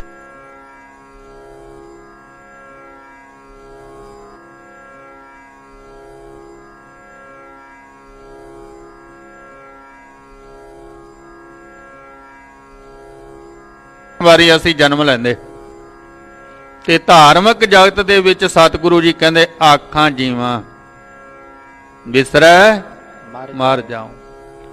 ਔਗਣਾਂ ਦਾ ਜੀਵਨ ਦੇ ਵਿੱਚ ਆਉਣਾ ਮਰਨਾ ਤੇ ਗੁਣਾਂ ਦਾ ਪ੍ਰਗਟ ਹੋਣਾ ਹੈ ਸਾਡਾ ਜਨਮ ਹੋਣਾ। ਫੇਰ ਨਹੀਂ ਮਰਦੇ, ਕਿਉਂਕਿ ਗੁਣ ਨਹੀਂ ਮਰਦੇ ਹੁੰਦੇ। ਕਿ ਔਗਣਾਂ ਦੇ ਵਿੱਚ ਮਨੁੱਖ ਮਾਰ ਹੀ ਰਿਹਾ। ਸੋ ਭਾਈ ਇਹ ਜੰਮਣ ਅਤੇ ਮਰਨਾ ਹੈ ਜਿਹੜਾ ਸਾਨੂੰ ਗੁਰੂ ਜੀ ਸਮਝਾਉਂਦੇ ਹਨ। ਬਿਖ ਅੰਮ੍ਰਿਤ ਹਵੈ ਸੰਸਾਰ ਕੀ ਪ੍ਰਾਪਤ ਜੋਏ। ਕਹਿੰਦੇ ਵੀ ਬਿਖ ਤੇ ਅੰਮ੍ਰਿਤ, ਬਿਖ ਅੰਮ੍ਰਿਤ ਕਰਤਾਰ ਉਪਾਏ, ਸੰਸਾਰ ਬਿਰਖ ਕੋ ਦੋਏ ਫਲ ਲਾਏ। ਪਾਤਸ਼ਾਹ ਜੀ ਕਹਿੰਦੇ ਵੀ ਜ਼ਹਿਰ ਤੇ ਅੰਮ੍ਰਿਤ ਪਰਮਾਤਮਾ ਨੇ ਪੈਦਾ ਕਰਿਆ। ਸੰਸਾਰ ਇੱਕ ਦਰਖਤ ਹੈ ਤੇ ਇਹਨੂੰ ਇਹ ਦੋ ਫਲ ਲਾਏ ਹੋਏ ਨੇ। ਕਿਉਂਕਿ ਜ਼ਹਿਰ ਤੋਂ ਬਿਨਾ ਅੰਮ੍ਰਿਤ ਦੀ ਅਹਿਮੀਅਤ ਨਹੀਂ ਹੈ, ਔਗਣ ਤੋਂ ਬਿਨਾ ਗੁਣ ਦੀ ਅਹਿਮੀਅਤ ਕੋਈ ਨਹੀਂ, ਦੁੱਖ ਤੋਂ ਬਿਨਾ ਸੁੱਖ ਦੀ ਵੀ ਕੋਈ ਅਹਿਮੀਅਤ ਨਹੀਂ ਹੈ। ਸੰਸਾਰ ਦੀ ਸਾਰੀ ਖੇਡ ਜਿਹੜੀ ਆ ਦੋ ਦੇ ਨਾਲ ਚੱਲਦੀ ਹੈ, ਦਿਨ ਰਾਤ ਨਾਲ ਚੱਲਦੀ, ਦੁੱਖ ਸੁੱਖ ਨਾਲ ਚੱਲਦੀ ਹੈ। ਤੇ ਇਹ ਜ਼ਹਿਰ ਤੇ ਅੰਮ੍ਰਿਤ ਵੀ, ਗੁਣ ਤੇ ਔਗਣ ਵੀ, ਕਿਤੇ ਗੱਲ ਕਰ ਲੋ ਦੋ ਪੱਖ ਹੋਣਗੇ। ਪਰਮਾਤਮਾ ਜਿਹਦਾ ਇੱਕ ਪੱਖੀ ਹੈ, ਇੱਕ ਅੰਗੀ ਹੈ, ਬਾਕੀ ਤਾਂ ਸਭ ਕੁਝ ਦੋ ਪੱਖੀ ਹੈ, ਦੋ ਪੱਖ ਨੇ ਉਹਦੇ। ਦੋਆਂ ਤੋਂ ਬਿਨਾ ਗੱਡੀ ਚੱਲਦੀ ਨਹੀਂ। ਬਿਖ ਅੰਮ੍ਰਿਤ ਕਰਤਾਰ ਉਪਾਏ, ਸੰਸਾਰ ਬਿਰਖ ਕੋ ਦੋਏ ਫਲ ਲਾਏ। ਇਹ ਦੋ ਫਲ ਪਰਮਾਤਮਾ ਨੇ ਲਾਏ ਨੇ। ਹੁਣ ਬੰਦਾ ਜ਼ਹਿਰ ਖਾ ਕੇ ਕਹਿੰਦਾ ਵੀ ਮੈਂ ਮਾਰਨ ਡਿਆ, ਉਹ ਇਹ ਦੂਸਰਾ ਪੱਖ ਨਹੀਂ ਵੇਖਦਾ ਵੀ ਅੰਮ੍ਰਿਤ ਵੀ ਤਾਂ ਲੱਗਿਆ ਹੋਇਆ ਨਾਲ, ਅੰਮ੍ਰਿਤ ਵੀ ਹੈ। ਪਰ ਹੁਣ ਬਿਰਤੀ ਚਿੱਚੜ ਵਾਲੀ ਹੈ ਕਿ ਚਿੱਚੜ ਰਹਿੰਦਾ ਤਾਂ ਮੱਝਾਂ ਦੇ ਥਣਾ ਕੋਲ ਹੀ ਹੈ, ਪਰ ਦੁੱਧ ਨਹੀਂ ਪੀਂਦਾ, ਖੂਨ ਹੀ ਪੁੰਦਾ। ਉਹਦਾ ਸੁਭਾਅ ਖੂਨ ਪੀਣ ਦਾ ਹੈ। ਤਾਂ ਅੰਮ੍ਰਿਤ ਵੀ ਹੈ, ਪਰ ਇਹਦਾ ਸੁਭਾਅ ਜ਼ਹਿਰ ਖਾਣ ਦਾ, ਜ਼ਹਿਰ ਖਾ ਰਿਹਾ। ਪਰ ਸਤਿਗੁਰੂ ਜੀ ਕਹਿੰਦੇ ਉਹਨਾਂ ਤੋਂ ਦੋਏ ਫਲ ਲਾਏ ਨੇ ਤੈਨੂੰ ਦੱਸਣ ਵਾਸਤੇ ਵੀ ਇਹ ਜ਼ਹਿਰ ਹੈ, ਅੰਮ੍ਰਿਤ ਹੈ। ਜਾ ਤਿਸ ਭਾਵ ਹੈ ਤਾਂ ਤਿਸੈ ਖਵਾਏ। ਇਹ ਹੁਣ ਮਾਲਕ ਦੀ ਮਰਜ਼ੀ ਹੈ ਕਿਹਨੂੰ ਕੀ ਖਵਾਉਂਦਾ ਉਹ। ਸੋ ਪਰ ਉਹਨੇ ਦੋਵੇਂ ਬਿਖ ਤੇ ਜ਼ਹਿਰ ਕੀ ਹੈ, ਹੋਇ ਸੰਸਾਰ ਕੀ ਪ੍ਰਾਪਤੀ ਜੋਏ। ਜਿਹੜੀ ਸਾਨੂੰ ਸੰਸਾਰ ਦੀ ਪ੍ਰਾਪਤੀ ਹੁੰਦੀ ਹੈ, ਨਿਜ ਸਰੂਪ ਬਿਸਰਹਿ ਬਿਖ ਸੋਏ। ਫਿਰ ਉੱਥੇ ਕੀ ਹੁੰਦਾ ਹੈ ਵੀ ਜਦੋਂ ਸਾਡਾ ਮਨ ਸੰਸਾਰ ਵੱਲ ਜਾਂਦਾ ਫਿਰ ਨਿਰੰਕਾਰ ਭੁੱਲ ਜਾਂਦਾ। ਜਿਵੇਂ ਇੱਕ ਮਿਆਨ ਦੇ ਵਿੱਚ ਦੋ ਕਿਰਪਾਨਾਂ ਨਹੀਂ ਨਾ ਪੈਂਦੀਆਂ। ਆਪਾਂ ਧੱਕਾ ਕਰਦੇ ਆ ਨਾ ਵੀ ਕਿਰਪਾਨ ਦੋ ਪਾ ਲਓ ਇੱਕ ਮਿਆਨ 'ਚ, ਫਿਰ ਮਿਆਨ ਫਟ ਜਾਊਗੀ, ਕਿਰਪਾਨਾਂ ਦੋ ਬਾਹਰ ਰਹਿਣਗੀਆਂ। ਇਸ ਲਈ ਮਰਿਆਦਾ ਵਿੱਚ ਰਹਿਣਾ ਪਊਗਾ, ਨਿਯਮ ਦੇ ਵਿੱਚ ਰਹਿਣਾ ਪੈਣਾ ਸਾਨੂੰ, ਜੋ ਪ੍ਰਮਾਤਮਾ ਦਾ ਬਣਾਇਆ ਹੋਇਆ ਹੈ। ਹੁਣ ਅਸੀਂ ਕੀ ਕਰ ਰਹੇ ਹਾਂ ਵੀ ਦੋਵੇਂ ਚੀਜ਼ਾਂ ਨੂੰ ਨਾਲ ਲੈ ਕੇ ਚੱਲ ਰਹੇ ਹਾਂ, ਦੋਵੇਂ ਚੀਜ਼ਾਂ ਨੂੰ। ਬਈ ਦਿਨ ਚੜ੍ਹੇ ਤੱਕ ਤਾਂ, ਜਦੋਂ ਤੱਕ ਘਰੋਂ ਬਾਹਰ ਨਹੀਂ ਜਾਣਾ ਉਦੋਂ ਤੱਕ ਤਾਂ ਅਸੀਂ ਗੁਰਮਤ ਵਿੱਚ ਹੈ। ਇਹ ਘਰੋਂ ਨਿਕਲਣਾ ਫਿਰ ਸਾਰੀ ਮਨਮਤ ਹੁੰਦੀ ਹੈ, ਗੱਜ ਕੇ ਆਖੋ ਸਤਿਨਾਮ ਹੈ ਸ੍ਰੀ ਵਾਹਿਗੁਰੂ। ਫਿਰ ਉਹ ਗੁਰਮਤ ਸਵੇਰ ਤੱਕ ਹੀ ਹੈ ਵੀ ਆਹ ਜਿਹੜਾ ਕੰਮ ਸੀ ਨਾ ਰੱਬ ਵਾਲਾ ਉਹ ਸਵੇਰੇ ਕਰ ਲਿਆ ਤੇ ਹੁਣ ਮਨਮਤ ਕਰੀ ਜਾਓ। ਇਹ ਦੋ ਚੀਜ਼ਾਂ ਇਕੱਠੀਆਂ ਚੱਲ ਰਹੀਆਂ, ਹੋਣਗੀਆਂ ਨਹੀਂ। ਵਿੱਚ ਸੱਚੇ ਕੂੜ ਨਾ ਗੱਡੀ, ਦੇਖੋ ਕੋ ਮਨ ਨਿਰਜਾਸ। ਗੁਰੂ ਰਾਮਦਾਸ ਜੀ ਕਹਿੰਦੇ ਨਿਰਣਾ ਕਰਕੇ ਦੇਖ ਲਓ, ਸੱਚ ਦੇ ਵਿੱਚ ਝੂਠ ਮਿਲਣਾ ਨਹੀਂ। ਜਿਵੇਂ ਸੂਰਜ ਦੇ ਕੋਲ ਹਨੇਰਾ ਨਹੀਂ ਨਾ ਜਾ ਸਕਦਾ, ਇਸ ਤਰ੍ਹਾਂ ਸੱਚ ਦੇ ਕੋਲ ਝੂਠ ਜਾ ਨਹੀਂ ਸਕਦਾ, ਮੇਲ ਹੋਣਾ ਨਹੀਂ। ਮਨ ਤੇ ਮਤ ਤੇ ਗੁਰੂ ਦੀ ਮਤ ਇਕੱਠੀ ਚੱਲਣੀ ਨਹੀਂ। ਤੇ ਆਪਾਂ ਦੋਵੇਂ ਚਲਾ ਰਹੇ ਹਾਂ। ਇਹ ਸਵੇਰੇ ਵਾਲਾ ਕੰਮ ਕਰ ਲਿਆ, ਅੰਮ੍ਰਿਤ ਵੇਲੇ ਜਾ ਕੇ ਬਾਣੀ ਪੜ੍ਹੀ, ਨਿਤਨੇਮ ਕੀਤੀ, ਗੁਰਮਤਿ ਹੈ। ਪਰ ਸਵੇਰੇ ਫਿਰ ਦਿਨ ਚੜ੍ਹਨ ਦੇ ਨਾਲ ਸਾਰੇ ਦਿਨ 'ਚ ਕੀ ਹੋਇਆ? ਸਤੀ ਪੈਰੀ ਸਤ ਭਲਾ, ਬਈਆ ਪੜ੍ਹਿਆ ਪਾਸ, ਉੱਥੇ ਪਾਪ ਪੁੰਨ ਵਿਚਾਰੀਆ, ਕੂੜਾ ਘਟੈ ਰਾਸ। ਪਾਤਸ਼ਾਹ ਜੀ ਕਹਿੰਦੇ ਇੱਕ ਪਹਿਰ ਤੈਨੂੰ ਸਿਮਰਨ ਵਾਸਤੇ ਦਿੱਤਾ ਹੈ, ਪਰ ਉਹ ਜਿਹੜਾ ਇੱਕ ਪਹਿਰ ਹੈ ਉਹਦੇ ਉੱਤੇ ਬਾਕੀ ਦੇ 7 ਪਹਿਰਾਂ ਦਾ ਅਸਰ ਹੋਊਗਾ। ਵੀ 7 ਪਹਿਰ ਦੇ ਵਿੱਚ ਤੂੰ ਝੂਠ ਬੋਲਦਾ ਰਿਹਾ, ਤੇ ਹੁਣ 8ਵੇਂ ਪਹਿਰ ਤੜਕੇ ਕਹੇ ਵੀ ਸੱਚ ਦਾ ਅਸਰ ਹੋ ਜਾਊਗਾ, ਅਸਰ ਕੂੜ ਦਾ ਰਹੂਗਾ। ਕਿਉਂਕਿ 7 ਪਹਿਰ ਝੂਠ ਦੇ ਵਿੱਚ, ਮਨ ਮਤ ਦੇ ਵਿੱਚ ਗੁਜ਼ਾਰੇ ਨੇ। ਫਿਰ ਤੂੰ ਕਿਵੇਂ ਕਹਿੰਦਾ ਵੀ 8ਵੇਂ ਪਹਿਰ 'ਚ ਮੇਰੇ 'ਤੇ ਗੁਰਮਤ ਆ ਜਾਊਗੀ? 8 ਪਹਿਰ ਦਾ ਮਨ ਮਤ ਦੇ ਵਿੱਚ ਰਿਹਾ। 8ਵੇਂ ਪਹਿਰ ਦੇ ਵਿੱਚ ਸੱਚ ਦਾ ਅਸਰ ਤਾਂ ਹੋਣਾ ਜੇ 7 ਪਹਿਰ ਵੀ ਤੂੰ ਉਹਨਾਂ 'ਚ ਬਚਾਏ ਜਿਹੜੇ ਪੜ੍ਹੇ ਲਿਖੇ ਸਨ, ਵਾਹਿਗੁਰੂ ਪਰਮੇਸ਼ਰ ਜੀ ਦੇ ਗੁਣਾਂ ਦਾ ਗਾਇਨ ਕਰਨ ਵਾਲੇ, ਸੱਚ ਦੇ ਮਾਰਗ ਤੇ ਚੱਲਣ ਵਾਲੇ। ਇਹ ਤਾਂ ਝੂਠੇ ਕੀਰੇ ਝੂਠ ਪਰੀਤ, ਛੁਟਕੀ ਰੇ ਮਨ ਛੁਟਕੀ ਰੇ। ਰਿਹਾ ਸਾਰੀ ਦਿਹਾੜੀ ਝੂਠਿਆਂ ਦੇ ਵਿੱਚ, ਤੇ ਸਵੇਰੇ ਕਹਿੰਦਾ ਮੇਰੀ ਸੁਰਤ ਜੁੜਦੀ ਨਹੀਂ ਹੈ ਸ਼ਬਦ ਦੇ ਵਿੱਚ। ਉਹ ਸੁਰਤ ਤਾਂ ਭਲਿਆ ਹੁਣ ਭਰੀ ਪਈ ਹੈ ਕੂੜ ਦੇ ਨਾਲ, ਦੱਬੀ ਪਈ ਹੈ, ਤੇ ਹੁਣ ਸੱਤ ਨਾਲ ਕਿੱਥੇ ਜੁੜੂਗੀ ਇਹ? ਤੋ ਇੱਥੇ ਕਿਹਾ ਵੀ ਜ਼ਹਿਰ ਕੀ ਹੈ? ਜਦੋਂ ਸੰਸਾਰ ਦਾ ਸਾਡੇ ਤੇ ਅਸਰ ਹੋ ਗਿਆ, ਸੰਸਾਰ ਦਾ ਪ੍ਰਭਾਵ ਪੈ ਗਿਆ। ਸੰਸਾਰ ਕੀ ਹੈ? ਏਕਾ ਮਾਈ ਜੁਗਤ ਵਿਆਈ, 3 ਚੇਲੇ ਪ੍ਰਵਾਨ, ਇੱਕ ਸੰਸਾਰੀ, ਇੱਕ ਭੰਡਾਰੀ, ਇੱਕ ਲਾਜ ਦੀ ਬਾਣ। ਆਹੀ ਹੈ ਨਾ ਸੰਸਾਰ। 3 ਗੁਣਾਂ ਦੇ ਵਿੱਚ ਸੰਸਾਰ ਹੈ, 3 ਗੁਣਾਂ ਦਾ ਅਸਰ ਹੈ। ਰਾਜਗੁਣ, ਤਾਮਗੁਣ, ਸਤਗੁਣ ਕਹੀਏ ਤੇਰੀ ਸਮਾਇਆ, ਚੌਥੇ ਪਦ ਕੋ ਜੋ ਨਰ ਚੀਨੈ ਤਿਨੀ ਪਰਮ ਪਦ ਪਾਇਆ। ਹੁਣ ਜਦੋਂ ਸੰਸਾਰ ਦਾ ਅਸਰ ਹੈ, ਸੰਸਾਰ ਦਾ ਅਸਰ ਆਪਾਂ ਨੂੰ ਸਭ ਨੂੰ ਪਤਾ ਵੀ ਕੀ ਹੈ। ਸੰਸਾਰ ਦਾ ਅਸਰ ਕੀ ਹੈ? ਨਿਰੰਕਾਰ ਨੂੰ ਭੁਲਾਉਣਾ, ਇਹੀ ਅਸਰ ਹੈ ਨਾ। ਹੁਣ ਜਦੋਂ ਨਿਰੰਕਾਰ ਦਾ ਅਸਰ ਹੋ ਗਿਆ ਫਿਰ ਸੰਸਾਰ ਭੁੱਲ ਜਾਏਗਾ। ਜ਼ਹਿਰ ਕੀ ਹੈ? ਜਦੋਂ ਸੰਸਾਰ ਦੇ ਪ੍ਰਭਾਵ ਦੇ ਵਿੱਚ ਅਸੀਂ ਨਿਰੰਕਾਰ ਨੂੰ ਭੁੱਲ ਗਏ, ਇਹ ਹੈ ਜ਼ਹਿਰ। ਇਹਨੂੰ ਜ਼ਹਿਰ ਕਹਿੰਦੇ ਨੇ। ਵੀ ਜ਼ਹਿਰ ਕੀ ਹੈ? ਸੰਸਾਰ ਦੇ ਅਸਰ ਵਿੱਚ ਨਿਰੰਕਾਰ ਨੂੰ ਭੁੱਲ ਜਾਣਾ। ਹੋਏ ਜੋ ਗਿਆਨ ਤੇ ਸਫੁਰਨ ਸਰੂਪ। ਫਿਰ ਇਹੀ ਸੰਸਾਰ ਹੈ ਵੀ ਜੇ ਗੁਰੂ ਦੇ ਗਿਆਨ ਦੇ ਨਾਲ ਸਾਨੂੰ ਆਪਣੇ ਸਰੂਪ ਦਾ ਗਿਆਨ ਹੋ ਗਿਆ, ਸਾਨੂੰ ਆਪਣੇ ਅਸਲੇ ਦਾ ਪਤਾ ਲੱਗ ਗਿਆ ਕਿ ਮਾਨ ਤੂੰ ਜੋਤ ਸਰੂਪ ਹੈ, ਆਪਣਾ ਮੂਲ ਪਛਾਣ, ਮਨ ਹਰ ਜੀ ਤੇਰੇ ਨਾਲ ਹੈ, ਗੁਰਮਤੀ ਰੰਗ ਮਾਣ। ਆਪਣੇ ਅਸਲੇ ਦਾ ਪਤਾ ਲੱਗ ਗਿਆ। ਇਸੇ ਸੰਸਾਰ ਦੇ ਵਿੱਚ ਰਹਿੰਦੇ ਆ। ਜੇ ਸੰਸਾਰ ਦੇ ਵਿੱਚ ਗੁਰੂ ਦੇ ਰਾਹੀਂ ਸਾਨੂੰ ਗਿਆਨ ਹੋ ਗਿਆ ਆਪਣੇ ਸਰੂਪ ਦਾ, ਆਪਣੇ ਸਰੂਪ ਦੀ ਲਖਤਾ ਹੋ ਜਾਣੀ, ਆਪਣੇ ਸਰੂਪ ਨੂੰ ਜਾਣਨਾ, ਆਪਣੇ ਆਪ ਨੂੰ ਜਾਣਨਾ। ਸਿਮਰਨ ਦਾ ਭਾਵ ਕੀ ਹੁੰਦਾ ਹੈ? ਆਪਣੇ ਆਪ ਨੂੰ ਬਾਚਣਾ, ਆਪਣੇ ਆਪ ਨੂੰ ਵੇਖਣਾ, ਆਪਣੀਆਂ ਕਮਜ਼ੋਰੀਆਂ ਨੂੰ ਦੂਰ ਕਰਨਾ।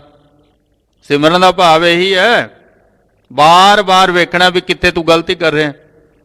ਹੁਣ ਸਿਮਰਨ ਤਾਂ ਕਰੀ ਜਾ ਰਿਹਾ ਪਰ ਆਪਣੀਆਂ ਗਲਤੀਆਂ ਨੂੰ ਸੁਧਾਰਦਾ ਨਹੀਂ ਹੈ। ਫਿਰ ਕਾਹਦਾ ਸਿਮਰਨ ਕਰਦਾ ਬਈ? ਕਿਹਦਾ ਸਿਮਰਨ ਕਰਦਾ? ਆਪਣੇ ਆਪ ਦਾ ਸਿਮਰਨ ਕਰਨਾ। ਮੈਡੀਟੇਸ਼ਨ ਕੀ? ਆਪਣੇ ਆਪ ਨੂੰ ਬਾਚਣਾ, ਆਪਣੇ ਆਪ ਨੂੰ ਵੇਖਣਾ ਤੇ ਆਪਣੀਆਂ ਕਮਜ਼ੋਰੀਆਂ ਨੂੰ ਦੂਰ ਕਰਨਾ, ਆਪਣੇ ਅਸਲੇ ਨੂੰ ਜਾਣਨਾ ਵੀ ਤੇਰਾ ਅਸਲਾ ਕੀ ਹੈ, ਆਪਣਾ ਅਸਲਾ ਕੀ ਹੈ। ਹੁਣ ਸੰਸਾਰਕ ਤੌਰ ਤੇ ਸਾਡਾ ਅਸਲਾ ਸਾਡੇ ਮਾਤਾ ਪਿਤਾ ਹੁੰਦੇ ਨੇ, ਪਰ ਉਹ ਮਾਤਾ ਪਿਤਾ, ਉਹ ਵੀ ਆਪਣੇ ਮਾਤਾ ਪਿਤਾ ਦਾ ਅਸਲਾ। ਹੁਣ ਪਿੱਛੇ ਜਾਈ ਜਾਓ, ਆਖੀਰ ਤੇ ਜਾ ਕੇ ਕਿੱਥੇ ਕੁ ਤੱਕ ਜਾਵਾਂਗੇ ਆਪਾਂ? 7 ਪੀੜ੍ਹੀਆਂ, 8 ਪੀੜ੍ਹੀਆਂ, 9 ਪੀੜ੍ਹੀਆਂ। ਫਿਰ ਆਪਾਂ ਨੂੰ ਅਖੀਰ ਤੇ ਮੰਨਣਾ ਪਊਗਾ ਵੀ ਸਭਨਾ ਕਾ ਮਾਂ ਪਿਓ ਆਪ ਹੈ, ਆਪੇ ਸਾਰ ਕਰੇ। ਅਖੀਰ ਤੇ ਇਹੀ ਮੰਨਣਾ ਪਊਗਾ ਵੀ ਸਾਰਿਆਂ ਦਾ ਮਾਤਾ ਪਿਤਾ ਤਾਂ ਭਾਈ ਪ੍ਰਮਾਤਮਾ ਹੀ ਹੈ, ਸਾਰਿਆਂ ਦਾ। ਮੇਰੇ ਮਾਤਾ ਪਿਤਾ ਦਾ ਵੀ, ਅੱਗੇ ਉਹਨਾਂ ਦੇ ਮਾਤਾ ਪਿਤਾ ਦਾ ਵੀ, ਤੇ ਸਾਡਾ ਵੀ। ਤਾਂ ਪਾਤਸ਼ਾਹ ਜੀ ਕਹਿੰਦੇ ਤੁਮ ਮਾਤ ਪਿਤਾ ਹਮ ਬਾਰਕ ਤੇਰੇ, ਤੁਮਰੀ ਕਿਰਪਾ ਮੈਂ ਸੁਖ ਕਨੇਰੇ। ਕੋਈ ਨਾ ਜਾਣਾ ਤੁਮਰਾ ਅੰਤ, ਉੱਚੇ ਤੇ ਉੱਚਾ ਭਗਵੰਤ। ਆਪਣੇ ਅਸਲੇ ਦੀ ਸਮਝ ਲੱਗ ਗਈ। ਇਸੇ ਸੰਸਾਰ ਦੇ ਵਿੱਚ ਰਹਿੰਦਿਆਂ ਅਗਰ ਅਸੀਂ ਅਸਲੇ ਨੂੰ ਜਾਣ ਲਿਆ ਤੇ ਸਾਨੂੰ ਆਪਣੇ ਸਰੂਪ ਦਾ ਗਿਆਨ ਹੋ ਗਿਆ, ਸਰੂਪ ਦੀ ਲਖਤਾ ਹੋ ਗਈ। ਸੋਏ ਅੰਮ੍ਰਿਤ ਮੁਖ ਅਨੂਪ। ਕਹਿੰਦੇ ਬਸ ਇਹ ਅੰਮ੍ਰਿਤ ਹੈ। ਜੇ ਤਾਂ ਸੰਸਾਰ ਦੇ ਪ੍ਰਭਾਵ ਕਰਕੇ ਪ੍ਰਮਾਤਮਾ ਨੂੰ ਭੁੱਲ ਕੇ ਜ਼ਹਿਰ ਹੈ, ਇਹ ਸੰਸਾਰ ਦੁਖਦਾਈ ਹੋ ਜਾਊਗਾ। ਜ਼ਹਿਰ ਜਿਹੜੀ ਉਹ ਸਾਡੇ ਅੰਦਰ ਜਾ ਕੇ ਸਾਨੂੰ ਮਾਰਦੀ ਹੈ ਨਾ ਜੀ, ਤੇ ਉਹੀ ਸੰਸਾਰ ਦਾ ਪ੍ਰਭਾਵ ਸਾਨੂੰ ਦੁਖੀ ਕਰ ਦਿੰਦਾ ਹੈ। ਇਸੇ ਸੰਸਾਰ ਦੇ ਵਿੱਚ ਰਹਿੰਦਿਆਂ ਜੇ ਅਸੀਂ ਨਿਰੰਕਾਰ ਨੂੰ ਪਛਾਣ ਲਿਆ, ਪ੍ਰਮਾਤਮਾ ਨੂੰ ਵੇਖ ਲਿਆ, ਤੇ ਉਹ ਬਣ ਗਿਆ ਅੰਮ੍ਰਿਤ। ਤੇ ਜਿਹਨੂੰ ਅੰਮ੍ਰਿਤ ਮਿਲ ਗਿਆ ਫਿਰ ਉਹ ਤਾਂ ਨਹੀਂ ਮਰਦਾ, ਉਹਨਾਂ ਨੂੰ ਤਾਂ ਕੋਈ ਦੁੱਖ ਨਹੀਂ ਹੈ ਅੰਮ੍ਰਿਤ ਵਾਲੇ ਨੂੰ। ਸੋ ਸੰਸਾਰ ਦੇ ਵਿੱਚ ਰਹਿੰਦਿਆਂ ਭਾਈ ਸਰੂਪ ਦੀ ਲਖਤਾ ਹੋ ਜਾਣੀ, ਇਹ ਗੁਰੂ ਦੀ ਕਿਰਪਾ ਬਿਨਾਂ ਨਹੀਂ ਹੋਣੀ। ਨਿਯਮ ਹੈ ਵੀ ਬੱਚਾ ਸਕੂਲ ਦੇ ਵਿੱਚ ਜਾਂਦਾ, ਨਾਲ ਉਹਨੂੰ ਜਿਹੜਾ ਡਿਸਿਪਲਿਨ ਹੈ ਉਹ ਮੰਨਣਾ ਪੈਂਦਾ ਸਕੂਲ ਦਾ, ਤਾਂ ਉਹ ਟੀਚਰ ਉਹਨੂੰ ਪੜ੍ਹਾਉਂਦੇ ਆ ਉੱਥੇ। ਬਸ ਇਹ ਗੁਰੂ ਦੀ ਕਲਾਸ ਹੈ, ਗੁਰੂ ਦੀ ਜਮਾਤ ਹੈ, ਸਤ ਸੰਗਤ ਡਿਸਿਪਲਿਨ ਹੈ। ਜਿਵੇਂ ਸਤਿਗੁਰੂ ਜੀ ਕਹਿੰਦੇ ਰਹਿਣਾ ਤਾਂ ਸਾਨੂੰ ਉਸ ਤਰ੍ਹਾਂ ਪਊਗਾ ਨਾ। ਹੁਣ ਜੇ ਆਪਾਂ ਉਰੇ ਆ ਕੇ ਆਪਣੀ ਮਰਜ਼ੀ ਨਾਲ ਰਹਿੰਦੇ ਫਿਰ ਗੁਰੂ ਦੀ ਖੁਸ਼ੀ ਥੋੜ੍ਹੀ ਹੈ, ਉਹਦੀ ਗੁਰੂ ਦੀ ਖੁਸ਼ੀ ਨਹੀਂ ਹੈ। ਗੁਰੂ ਦੀ ਖੁਸ਼ੀ ਹੈ ਡਿਸਿਪਲਿਨ ਦੇ ਵਿੱਚ, ਮਰਿਆਦਾ ਵਿੱਚ ਰਹਿ ਕੇ। ਜਿਹੜਾ ਸਿੱਖ ਖੰਡੇ ਬਾਟੇ ਦਾ ਅੰਮ੍ਰਿਤ ਛਕ ਕੇ ਮਰਿਆਦਾ 'ਚ ਜੀਵਨ ਬਤੀਤ ਕਰਦਾ, ਉਹਨੂੰ ਸਾਰੀਆਂ ਪ੍ਰਾਪਤੀਆਂ ਹੋ ਜਾਂਦੀਆਂ, ਸਾਰੀਆਂ ਹੀ। ਹੋਰ ਕਿਸੇ ਦੀ ਲੋੜ ਨਹੀਂ ਹੈ ਇੱਥੇ। ਦੋ ਹੀ ਬਚਨ ਨੇ, ਸਾਧ ਸੰਗਤ ਔਰ ਗੁਰ ਕਿਰਪਾ ਤੇ ਪਕਰਿਓ ਗੜ ਕੋ ਰਾਜਾ। ਦੋ ਹੀ ਗੱਲਾਂ ਨੇ, ਤੀਸਰੀ ਗੱਲ ਨਹੀਂ ਹੈ। ਸਾਧ ਸੰਗਤ ਤੇ ਗੁਰੂ ਹੀ ਹੈ, ਇਸ ਤੋਂ ਪਰੇ ਕੁਝ ਨਹੀਂ ਹੈ। ਇਸ ਲਈ ਭਾਈ ਜਿਨ੍ਹਾਂ ਨੂੰ ਸਰੂਪ ਦੀ ਲਖਤਾ ਹੋ ਗਈ, ਸਮਝੋ ਉਹਨਾਂ ਨੂੰ ਅੰਮ੍ਰਿਤ ਪ੍ਰਾਪਤ ਹੋ ਗਿਆ। ਗੁਣ ਦੋਖ ਬਿਨ ਵਿਵਹਾਰ ਆਤਮਾ ਦੇਖ। ਹੁਣ ਗੁਣ ਤੇ ਦੋਖ ਉਹਨਾਂ ਦੀ ਵਿਆਖਿਆ ਕਰਦੇ ਨੇ। ਬਿਨ ਵਿਵਹਾਰ ਆਤਮਾ ਕੋ ਦੇਖ, ਜਿਨ੍ਹਾਂ ਨੇ ਦੇਖਿਆ ਵਿਹਾਰ ਵੀ ਆਤਮਾ ਜਿਹੜੀ ਹੈ ਬਿਨਾਂ ਕਿਸੇ ਵਿਹਾਰ ਤੋਂ ਹੈ। ਵਿਹਾਰ ਹੁੰਦਾ ਵੀ ਦੇਣਾ ਲੈਣਾ, ਛੱਡਣਾ ਕਰਨਾ ਕਰਾਉਣਾ, ਸਭ ਕੁਝ ਹੀ ਵਿਹਾਰ ਹੈ ਸੰਸਾਰ ਦਾ। ਕਿ ਜਿਹੜੀ ਆਤਮਾ ਜਿਹੜੀ ਹੈ ਉਹਨੂੰ ਦੇਖਣਾ ਵੀ ਇਹ ਵੀ ਵਿਹਾਰ ਤੋਂ ਰਹਿਤ ਹੈ, ਇਹਦੇ ਵਿੱਚ ਵਿਹਾਰ ਕੋਈ ਨਹੀਂ ਕਰਦੀ, ਆਤਮਾ ਨਹੀਂ ਕੋਈ ਵਿਹਾਰ ਕਰਦੀ ਹੈ। ਆਤਮਾ ਦੇ ਉੱਤੇ ਕਿਸੇ ਵੀ ਜੀਵ ਦੇ ਕਰਮਾਂ ਦੇ ਚੰਗੇ ਮਾੜੇ ਦਾ ਕੋਈ ਅਸਰ ਨਹੀਂ, ਚਾਹੇ ਅਸੀਂ ਚੰਗੇ ਹਾਂ ਚਾਹੇ ਮਾੜੇ ਹਾਂ। ਆਤਮਾ ਕੋਈ ਮਰਜ਼ੀ ਨਾਲ ਬਾਹਰ ਨਹੀਂ ਨਿਕਲ ਜਾਂਦੀ ਵੀ ਮਾੜਾ ਬੰਦਾ ਵੀ ਨਿਕਲ ਜਾਏ ਇਹਦੇ ਚੋਂ, ਨਹੀਂ, ਵਿੱਚ ਹੀ ਰਹਿੰਦੀ, ਮਾੜੇ 'ਚ ਵੀ ਹੈ, ਉਹਦੇ 'ਚ ਦੋਖ ਨਹੀਂ ਹੈ, ਉਹਦੇ ਉੱਤੇ ਕੋਈ ਅਸਰ ਨਹੀਂ ਹੁੰਦਾ। ਸਤਿਗੁਰਾਂ ਜੀ ਨੇ ਬਾਣੀ ਰਾਹੀਂ ਸਮਝਾਤਾ ਵੀ ਇਸ ਤਰ੍ਹਾਂ ਕੋਈ ਨਾ ਮੰਨੇ ਵੀ ਐਂ ਕਿਵੇਂ ਹੁੰਦਾ ਜੀ ਅਸਰ ਨਾ ਹੋਵੇ। ਸਾਨੂੰ ਪ੍ਰਮਾਣ ਸਤਿਗੁਰੂ ਜੀ ਉਹ ਦਿੰਦੇ ਨੇ ਵੀ ਜਿਹੜਾ ਸਾਡੇ ਨਾਲ ਬਹੁਤ ਨੇੜੇ ਹੋਵੇ। ਦੇਖੋ ਸੰਸਾਰ ਦੇ ਵਿੱਚ ਪ੍ਰਕਿਰਤੀ ਦਾ ਕੋਈ ਅੰਤ ਨਹੀਂ ਹੈ, ਪਰ ਸਾਨੂੰ ਉਦਾਹਰਨਾਂ ਉਹ ਦਿੱਤੀਆਂ ਸਤਿਗੁਰਾਂ ਜੀ ਨੇ ਬਿਲਕੁਲ ਜਿਹੜੀਆਂ ਸਾਡੇ ਘਰ ਦੇ ਵਿੱਚ, ਵੀ ਸਾਨੂੰ ਬਾਹਰ ਨਾ ਜਾਣਾ ਪਵੇ, ਬਿਲਕੁਲ ਨੇੜੇ ਜਿੱਥੇ ਆਪਾਂ ਰਹਿੰਦੇ ਉੱਥੇ ਹੀ। ਹੁਣ ਬ੍ਰਹਮ ਗਿਆਨੀ ਸਦਾ ਨਿਰਲੇਪ ਜੈਸੇ ਜਲ ਮੈਂ ਕਮਲ ਅਲੇਪ। ਹੁਣ ਕਮਲ ਦੀ ਉਦਾਹਰਣ ਦੇਤੀ। ਕਮਲ ਤਾਂ ਪਤਾ ਹੀ ਨਹੀਂ ਆਮ ਪਾਣੀਆਂ ਦੇ ਵਿੱਚ ਹੁੰਦਾ ਹੈ। ਕਹਿੰਦੇ ਉਹਨੂੰ ਜਾ ਕੇ ਦੇਖ ਲਓ, ਪਾਣੀ ਦੇ ਵਿੱਚ ਰਹਿੰਦਾ, ਖੁਰਾਕ ਉਹਦੀ ਪਾਣੀ ਵਿੱਚ ਹੈ, ਰਹਿੰਦਾ ਪਾਣੀ ਵਿੱਚ ਹੈ, ਪਾਣੀ ਤੋਂ ਬਿਨਾਂ ਰਹਿੰਦਾ ਵੀ ਨਹੀਂ, ਪਰ ਇੱਕ ਵੀ ਬੂੰਦ ਨਹੀਂ ਉਹਦੇ ਉੱਤੇ ਪਾਣੀ ਦੀ ਖਲੋਂਦੀ, ਪਾਣੀ ਦੀ ਬੂੰਦ ਨਹੀਂ ਖਲੋਂਦੀ। ਜਿੰਨਾ ਪਾਣੀ ਆਊਗਾ ਕਮਲ ਦਾ ਫੁੱਲ ਉੱਪਰ ਉੱਚੀ ਹੋ ਜਾਊਗਾ, ਦੇਖ ਲਓ ਉਹਨੂੰ ਜਾ ਕੇ। ਪਰ ਕਿਰਤੀ ਵਿੱਚੋਂ ਸਤਿਗੁਰੂ ਜੀ ਉਦਾਹਰਨਾਂ ਦਿੰਦੇ ਨੇ ਵੀ ਤੁਸੀਂ ਕਹੋ ਜੀ ਇਹ ਕਿਵੇਂ ਹੋ ਜਾਊਗਾ, ਸਭ ਜੀ ਕਹਿੰਦੇ ਵੇਖ ਲਓ ਫਿਰ। ਹੁਣ ਜਿਹੜਾ ਬ੍ਰਹਮ ਗਿਆਨ ਨੇ, ਜਿਹਨੂੰ ਬ੍ਰਹਮ ਦਾ ਗਿਆਨ, ਜਿਹਨੂੰ ਆਤਮਾ ਦਾ ਗਿਆਨ ਹੋ ਗਿਆ, ਉਹ ਰਹਿੰਦਾ ਸੰਸਾਰ ਦੇ ਵਿੱਚ ਹੀ ਹੈ, ਛੱਡ ਕੇ ਨਹੀਂ ਜਾਂਦਾ। ਪਰਿਵਾਰ ਵਿੱਚ ਰਹਿੰਦਾ, ਆਪਣੀ ਕਿਰਤ ਕਮਾਈ ਕਰਦਾ, ਆਪਣੀ ਰੋਜੀ ਰੋਟੀ ਕੰਮ ਕਰਦਾ। ਮੇਰੇ ਨਾਲ ਦੇ ਮੈਨੂੰ ਸੰਗੀ ਕਹਿੰਦੇ ਦਿਖਾਏਗਾ ਕੋਈ, ਮਾਂ ਦਿਖਾ ਦੇਣਾ। ਮੈਂ ਲੈ ਕੇ ਚਲਾ ਗਿਆ। ਉਹ ਅਖਬਾਰਾਂ ਵਿੱਚ ਨਹੀਂ ਆਉਂਦੇ, ਟੀਵੀ ਤੇ ਨਹੀਂ ਆਉਂਦੇ, ਹੈ ਘੱਟ ਹੀ ਜਾਣਦੇ, ਉਹਨੂੰ ਥੋੜ੍ਹੇ ਲੋਕ ਜਾਣਦੇ ਹੁੰਦੇ। ਕਿ ਮੈਂ ਜਾ ਕੇ ਫੋਨ ਕਰਿਆ, ਕਹਿੰਦੇ ਜੀ ਉਹ ਅੱਜ ਨਾ ਬੇਟਾ ਦੁਕਾਨ ਤੇ ਗਿਆ, ਵੀ ਉਹ ਦੁਕਾਨ ਤੇ ਨੇ।